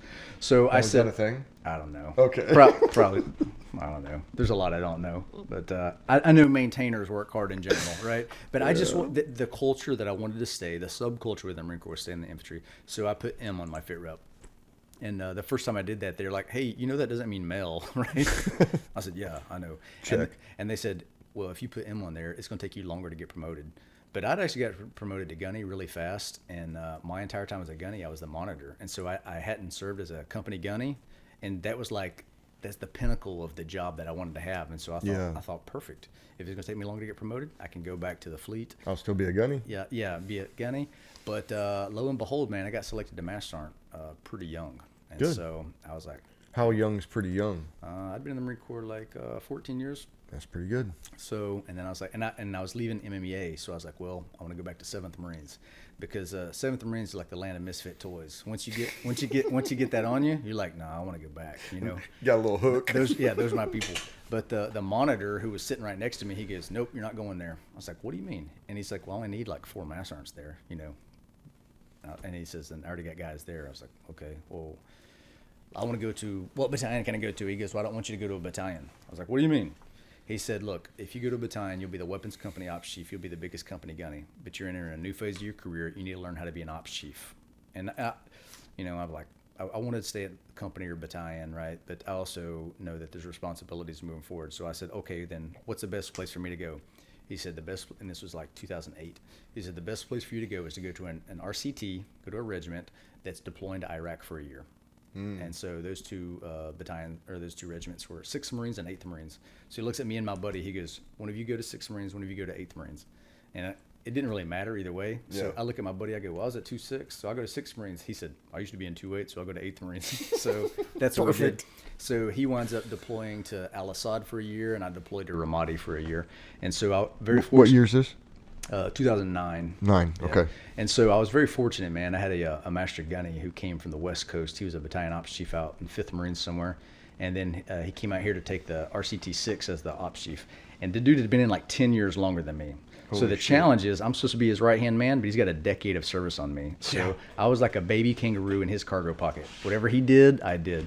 And he was a really good master guns. Like, he was solid. He told me, everything's in operation. You're an operations chief, right? So you're interested in everything, training, planning, operations. And so he really took me under his wing, mentored me, gave me a lot of responsibility, and then stepped back so I could either, fail or win with Sure. it. And so it was tremendous. And then we did that deployment. It was about 10 months in Ramadi. And it was a lot different from my other 2 tours, because I'm basically like, now things are starting to wind down in Iraq. You get this massive fob. First time I ever had a DFAC or like laundry or like showers. And so it was different, but I began to learn some things about being an ops chief and COC and, stuff that I don't really get excited about, but I'm responsible for, Sure. So I come back, and then he leaves, and I actually was filling in as the ops chief for a couple of months because there was no master gunny inbound. And so then I said, okay, well, what's kind of next? And they needed, there was an individual augment billet to go to the Horn of Africa to be like a J3 chief and like this joint. Okay. And none of the master gunnies wanted to go. So I told the division ops chief, I was like, hey, who had become a mentor of mine, who took me under his wing. I was like, hey, look, I know I'm a young buck, but down here on River Road, if a master gunny don't want to go, send this master sergeant. He says, all right, you're going to Africa. I was like, dude, I was excited. So I started kind of networking to identify a new master sergeant to replace me, to talk to the monitor, and then the monitor comes down, and so I was like, okay, I'm going to go to Africa. Can you move this guy to 6th Marines to backfill me? And they look at me and they say, you're not going to Africa. And I look at the the division ops chief. I was like, man, we just talked about this, and they said, hey, we're going to send you to IOCC. So on Camp Geiger at the Advanced Infantry Training Battalion, there used to be IOCC, the Infantry Operations Chiefs Course. So it was a school for ops chiefs. And the instructor cadre was only 3 Marines, 1 master gunny and 2 master sergeants. And so it was kind of like where you would teach ops chiefs. And I look at the division ops chief, and his name is Andy Hampton. Andy goes, it's the best place for you. I was like, roger that. So I went over there, and is it a command or a school? It was a school. Now Okay. this is before, so McTOG had just stood Yep. up. So McTOG is a Marine Corps Tactics Operations Group, right? So today that's where they train operations officers, operations chiefs, intel officers, and intel chiefs, right?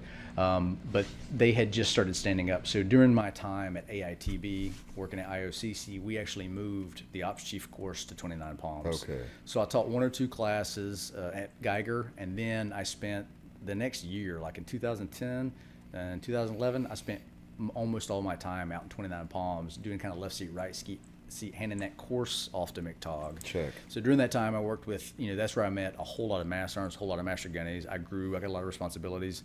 I had gotten promoted to master sergeant so fast, I had to make up what I lacked in experience. I had to make up for in hustle. So I went to probably like 15 different schools as a young master sergeant. So I went out to WTI, and I went to, as a ground combat department, I went to the ground side for WTI. I went to fire support coordinators course, and of course like senior basic instructor, senior instructor, curriculum development, some other like kind of fires and operations and training courses to try to build up in education and hustle what I had lacked in experience, because some of my peers were a lot more salty and a lot more experienced than I was. And then anyway, I did that for about 2 years. We passed off that course to McTOG, and I still had like a year left. And so I was trying to jump ship from AITB. I was like, well, if I'm not teaching ops chiefs, let me see what I can do. So I tried to hop on. I had never been to Afghanistan, so there was an IE billet over at 2nd Mardiv for a master sergeant. And I think it was like for an MTT or something. So I tell the division ops chief again, one of my mentors, I said, hey, I know I'm not in division, but I'd like to go on one of these MTTs. He said, well, let me see what I can do. My battalion commander was a really phenomenal Marine by the name of Russ Boyce. And he'd come down and he goes, hey, Master Sergeant, because we didn't know each other before, because I had been teaching at the ops chief course at McTOG. And he goes, what do I hear about you trying to get over there to division? Who's trying to yank you? I was like, well, sir, nobody's trying to yank me. I'm trying to go. He goes, why do you want to go? I said, well, because I hadn't been in Afghanistan. That's where the fight is now. I need to get over there. And he goes, you don't need to go over there. And AITB was going under big changes right then, because what used to be ISLIC, the Infantry Squad Leaders course, was becoming AIC, right? Well, all the advanced courses were becoming these other leader courses, and we set up ISULC, Infantry Small Unit Leaders course. They say, look, and we're making big changes right now. I need you here, and I want you in charge of instructor development, because we're going to get off the platform. We're going to do more decision forcer cases, more sand tables, and I need to, once they graduate McKick, I want to send them to you for a week or so of some instructor development and just help this. And I was like, I didn't want to do that. I felt like this obligation, like to go to Afghanistan. So I had 3 tours in Iraq, but I'd never been to Afghanistan, and that's where the fight was now. And he just looked at me and goes, okay, look, you can request that, but when we're done with this conversation, if you don't convince me, I'm walking over there to tell the school CO not to endorse your request. And dude, I was so mad. But he was a very professional officer, and I will tell you that he did me a favor, and I don't know if he knew that at the time. So this next year when I did instructor development, I also was able to like work on my personal life. So like I stopped drinking, right? I went to counseling, because I wasn't deploying and I had a routine schedule, and so I was able to get my life back in order. So he helped me, and I don't know if he meant to do that or if it just kind of all worked out. So when that year was up, I got selected to Master Gunny, and I was just shy of 20 years, and I got my life cleaned up. I wasn't like being duplicitous, this reckless, wild person on Libo and then game face. I was kind of whole, and then I got promoted, and it was super exciting. And so I told him that he was there of a promotion, and so then I'm like, okay, and I'm going to be a battalion ops chief. And at that point, I felt very ready to do it because of the mentorship I had as a master sergeant, the courses I'd been to. I felt confident I knew what I wanted to do. So I called the monitor up. I was like, hey, what's available? I said, first off, because I had been a monitor, I'm not going to try to work things. I said, I'll go anywhere you need me, whatever battalion. I would prefer to go over here to stay at Lejeune. And he said, well, I got 2-6 and 3-6 open. And I was like, oh man, because I spent 2.6 from PFC to sergeant. I was like, if I can go back to 2.6, end it there. Dude, I was so motivated. And so sure enough, man, I got selected, and then within like 2 weeks, they frocked me and sent me to 2.6, and it was like, it was good. Now in 2.6, they had just came back from fighting in Afghanistan, maybe Marsha, maybe Sang. 11. What year? They would have been 2012, late 12. Yeah, it would have been. They came back from Afghanistan. Yeah, they were all still kind of popping then. They were but up at least. Their next deployment was going to be UDP to Okinawa. Okay. And so it was only going to be the 2nd East Coast Battalion to resume UDP because Afghanistan was starting to wind down. And so I came in at a good time, and this was something I knew how to do the battalion, how to train to work up, and we had a generation of guys who had been in Iraq and Afghanistan, and no one had been to the Pacific for a while. Mm-hmm. So I appreciated the opportunity to kind of chime back in. And battalion commander was a phenomenal guy. Who was that? His name was Aaron Cunningham, okay. Former director of IOC. And I recently just saw an interview with him on one of these veterans projects because he was a company commander in Fallujah with, I believe it was 1-8. And he's just a phenomenal guy. But he came in, and we just had a good battalion, man. And I check into 2.6, and there was a master sergeant in the 3 shop, right? He was the assistant ops chief. They said, hey, when Master Gunny Walker gets here, we'll send the master sergeant downstairs. And I walk in, and this master sergeant is a guy named Donald Erickson from platoon 2197 when I was in boot camp. We were in the same platoon at boot camp. I was like, Erickson? And we hadn't seen each other since SOI. No shit. Yeah, and I was like, oh my goodness. So I didn't want him to go down a weapons company because I had come up believing that, again, the weapons company ops chief, depending on how you employ things, he's kind of like the biggest company gunny. But if you have the master sergeant in the 3 shop, then you can do some one-on-one training and mentorship for him to be an ops chief, right? And also if you do kind of Alpha and Bravo command, or if you do, kind of main and forward, you get like an ops chief with each element. And so that's just how I had been trained. That's what I believed. So that was one of the first conversations I had with the battalion commander. I was like, hey, sir, I know you don't know me. I know you may have experienced some master gunnies that are lazy, and they just want them, because I have seen master sergeants do all the work and master gunnies be a slacker. Yeah. I said, but listen, that's not me. Here's why I believe this is the right decision. And so he trusted me, right? Even though he didn't know me, he said, okay. And I said, hey, if I'm wrong, you can fire me and you can move him in later. And so we did our workup. And so I also built the 3 shop. I don't believe that the 3 shop should be your dumping grounds for like the lame, sick, and lazy. And so I screened and selected guys. I said, and I told the companies, I'm not going to take your number 1 squad leaders, but also not going to take a bottom feeder. Because if you don't have a squared away guy, then here's what I'm not going to do. I'm not going to get your ranges locked on. I'm not going to get your schools locked on. I'm not going to get your scores ran so you guys get promoted. Not out of malice, but out of incompetence, because that's who you send me. Mm-hmm. And I had the backing of, the command deck and everyone else. And so just had a good relationship, man. And that deployment was really good for me too, because the previous 3 deployments had been in Iraq. So now to go to Okinawa, where you got like the weekends off, everything's green and beautiful, but you do things operationally. You go up in the jungle, then you go to Korea for a month, maybe you put some guys on ships. So you're doing these other operational things to get Marines to focus on areas of the world that are not just Iraq and Afghanistan. Sure. And plus it was just like, it was a little bit kind of like old school, like some of the 90s Marine Corps I grew up in. And so I think on a personal level, I really like appreciated that. Yeah. And also my buddy Erickson, like I said, we were there because he wound up going on, and he became master gunny. He stayed in 30 years, and he's like a phenomenal Marine. We're super close. Oh, yeah. And so it's just a really, really good deployment. And while I was there on Okinawa, man, my buddy wound up becoming a monitor, like a guy who had been master sergeants with me. And so by now I know the deal, So I wanted to stay in the battalion because I was a UDP ops chief. So I said, 2.6 next would be a MU. I could be a BLT ops chief, right? Get my experience level up. But this joker, I'm in Korea for a month, and he shoots me a 1-liner email that says, Adam, I need you to take 4th Marines, which is in Okinawa. So I'm on deployment in Okinawa, and he's telling me I'm going to become the regimental ops chief in Okinawa. I was like, when do you need me? And dude, it was like 45 days after deployment. Oh my goodness. I said, roger that. What's your family think about that? So I emailed my wife, and I said, this is 50-50. She's either going to love it or hate it. Because, I had young kids, man. I had 4 kids at home. At this time, my kids, 2013, 14? So my oldest would have been 14, and my youngest would have been like 7.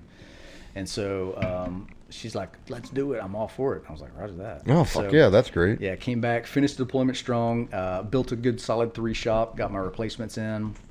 I even took my 3 shop who was leaving. I took him up to Quantico for a PME. Mm-hmm. I called OCS and said, hey, can I keep some people in the squad bay for a weekend? They're like, bring them up. And so that's cool. Yeah, and so we just had this thing, and I let the sergeant go over and talk to the career counselor. I took him to the Marine Corps Museum. We just showed him some things around Quantico, basically like a field trip, and it was kind of like a send off, and that was pretty cool. And the OPSO and the gunner came with us. It was the whole 3 shop. And of course, I'm the ops chief, so I can like just do some things. So I told them, all right, hey, 1900, get on line, green on green. Because we're in the squad bay OCS, right? Because it's in between classes. And they're like, really? I said, yeah. And I said, officers like Master Guns. I said, hey, sir, get with the program, right? Green on green, get on line. So everybody comes up green on green with shower shoes on line. They're all laughing because, you know, they've been out of boot camp for a long time. Yeah. But anyway, I talked to them. I said, hey, listen up. And I tell them this story about how important people are. And then we talk about, you know, 2-6 is call sign of the Spartans, right? So we talk about the Spartans. So I had got this Spartan shield made, or I had ordered this Spartan shield that was real heavy duty as resin. But then I got this guy who was kind of like our company artist, and I had him paint the yellow Indian head on there and had him distress it. And so this guy, Erickson, who was the assistant ops chief, I said, hey, the one guy who's always on the line, the one guy who always has the shield, the one guy who will never let us down is Master Sergeant Erickson. And the guys all loved him. He was so professional. So then I bring up, and I have the sergeant bring up the shield, and I got this massive shield, and it says, hey, on behalf of the 3-shot brother, we love you. Oh, yeah. And so it was like, oh, my goodness. So he's got this massive That's awesome. shield. Dude, it was so good. It was so good. And that was our send-off, right? And then I started making jokes about Firewatch or whatever. Yeah. So that was how we wrapped up. And then I moved to Okinawa, man. And then I wanted to be in Okinawa for 5 years. So I was a regimental ops chief at 4th Marines for 2 years. One of the best commands I have ever been in. Matter of fact, the guy who was the regimental commander. Culture-wise, or all in? The culture, the command culture, just that, but also the op tempo. Every month we were doing an exercise. So it wasn't just managing the 3 UDP battalions. Our regional headquarters operated. So every month we would do an exercise. Once a quarter, that would be a month-long exercise somewhere else. Thailand, Korea, Australia. We actually came all the way back to ITX. So it was the first time 4th Marines had been back 29 Palms since like the 80s. But our commander was like, no, we're doing this. We are regimental headquarters. We're not just UDP, supervisors. And so we were super engaged. Matter of fact, that commander is now the CG of 2nd Mardiv. And so, matter of fact, he had been a first lieutenant in 2-6 when I was a Lance Corporal. So, like, what's his name? Dave Odom. Odom. Yeah, you talked to me about him General before. Odom. He is a phenomenal Marine. He's really one of the finest Marine officers I've ever worked with. And so, our command at that time was just, it was Fire amazing. breathers. Yeah, I mean, I talk to guys still now that work there, and they said just the culture, the op tempo, everything. We love being there. And we're at Schwab. We're way up north, man. It was so good. And anyway, after 2 years there, I moved to the 3rd Marine Division. I was the division ops chief for 2 years. And then my last year, I was the 3 MEF ops chief. Now, did you volunteer to stay over here that whole time? So I did because I saw kind of the trajectory where it was going. So it was a 3-year assignment. So I initially signed on what they call an IPCOT, in-place consecutive overseas tour. So the 3 years would have been 6 years. I initially wanted to stay at 4th Marines because I liked it there, and I tried to jockey and say, no, I got promoted fast, I'm young, let me stay here and let the older guys go, because I was enjoying being at battalion. Then I was enjoying being at regiment, but they're like, no, man, you gotta keep moving, because guys are retiring, and I think I had a level of competency too, and so people had confidence in me. So after 2 years as the regimental guy, I went to division, and there I shifted my focus a little bit to mentor and development 0369s and 0399s, and so I had good mentorship to me, and so I wanted to really give that. And so I did a lot of things, like we had regional ops chief conferences, which would feed into things called an ops chief symposium, which feeds into something called the ground board. So try to make changes. And the things that was really important in the grunts at that time was the squad leader development program, snipers, and then like COCs. And so we spent a lot of time talking about that. But so 2 years regiment, 2 years division, then 1 year at MEF. And then I started seeing the kind of signs and indications on the wall. They're like, hey, Walker, we want you to come to work at PPNO. So PPNO is like Plans, Policy, and Operations. So it's in the Pentagon. So basically it's infantry advocacy at Headquarters Marine Corps. I knew that was kind of, I got a call from a colonel that says, hey, we want you to come to replace the guys there. And I stayed in the fleet from the time I got promoted to Master Gunny. I went battalion, regiment, division, MEF, and kind of doing the same things, but on bigger scale. So I was kind of getting tired of talking about squad leaders, snipers, and COCs. Things that are important, but the things that take a while to develop institutionally and organizationally. And then also, like, my family's getting, older. My son's coming of age, and I was like, I just don't want to really move to DC. And so before I actually got orders, I said, no, I think it's probably time for me to leave. And so I with a lot of notice, and before I got orders, so I didn't want to make things difficult for other people. I retired at 25 years, and so what would have been 6 years in Okinawa was 5 years. And then I came back to the States. I wasn't sure what I wanted to do, but I had I didn't have any debt. You know, I did a small little house, like 1,000 square foot house I'd bought as a sergeant, and I still had it in Jacksonville. So I said, well, we'll just use that as a firm base while I figure out what I want to do. And I actually took like 2 years off, so I didn't really work. I almost took a job as a Marine Corps junior ROTC high school at a couple of places. I went down for interviews in Ripley, Ohio, and like Tuscaloosa, Alabama, and then I was trying to get in Johnson City, Tennessee. The other 2 places offered me jobs, and I turned them down. If they'd offered me the one in Johnson City, I probably would have taken it. But they interviewed me and another Master Gunny, but that Master Gunny graduated from that high school. Gotcha. So, but things worked out well for me. I mean, I would have had to shave if I took that job. That's right. But and then I was just floating around here, man, and I started volunteering at a local place that does that helps those facing homelessness here. I started volunteering there 'cause, I was helping my daughter, kind of helping her volunteer, and then one thing led to another. They asked me to work there for a little while, so I helped them do some kind of program development, working with clients. But one day, just a guy I know called me and says, "Hey, man, they're looking for a guy on base that's got 3-shop experience." And so I said, "Well, I'm not looking for a job." He goes, "Look, just call him, dude." So I called him, and anyway, about 4 years ago, I started working for this company on base, and I work in the 3-shop, and I do like some kind of training stuff. Still do that now? Training and readiness, yeah. Oh, no shit. Yeah, I do that. So yeah, I suit up, go to work in a cubicle like a nerd, and then come back home. But what I do a lot, man, honestly, is I do writing. Yeah. And so several years ago, I started writing. Before I retired, I wrote a couple things for the Marine Corps Gazette, and the first thing I ever wrote was an essay called Post-Combat Residue.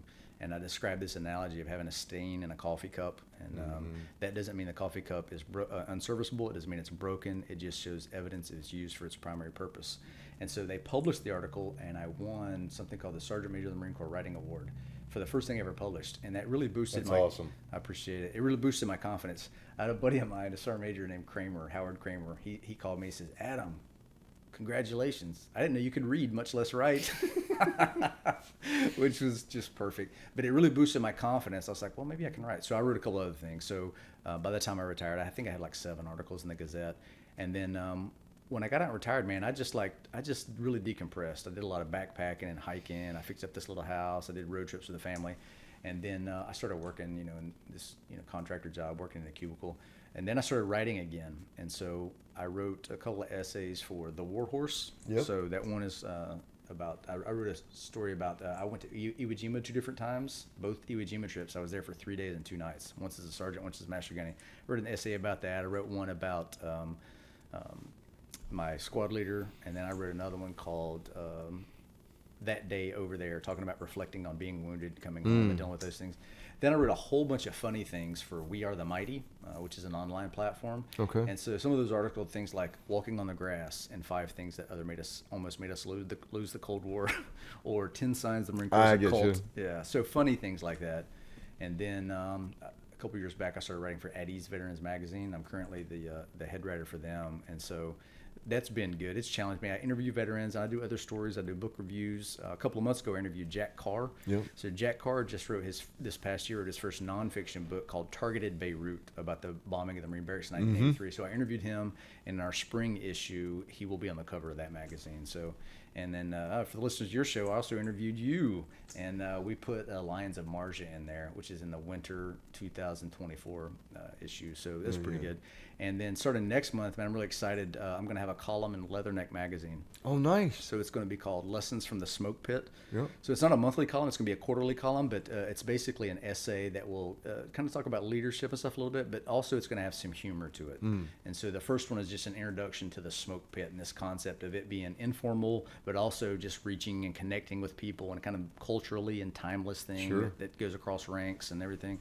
So yeah, that'll the March 25 issue of Leatherneck magazine will be Lessons from the Smoke Pit. So that's awesome. I'm definitely y'all make sure you pick it up. Adam's phenomenal writer. I appreciate it, man. Everything that I've read has struck me in like my feel chords where it was supposed to. So whatever you're doing, the emotion is coming with it for sure. I appreciate it. I think I'm more of a storyteller than a writer, and so so I write the way I tell stories. Sure. And the project I'm working on right now is I'm working on a book of short stories. I think I'm going to call it Laughing and Crying as a U.S. Marine.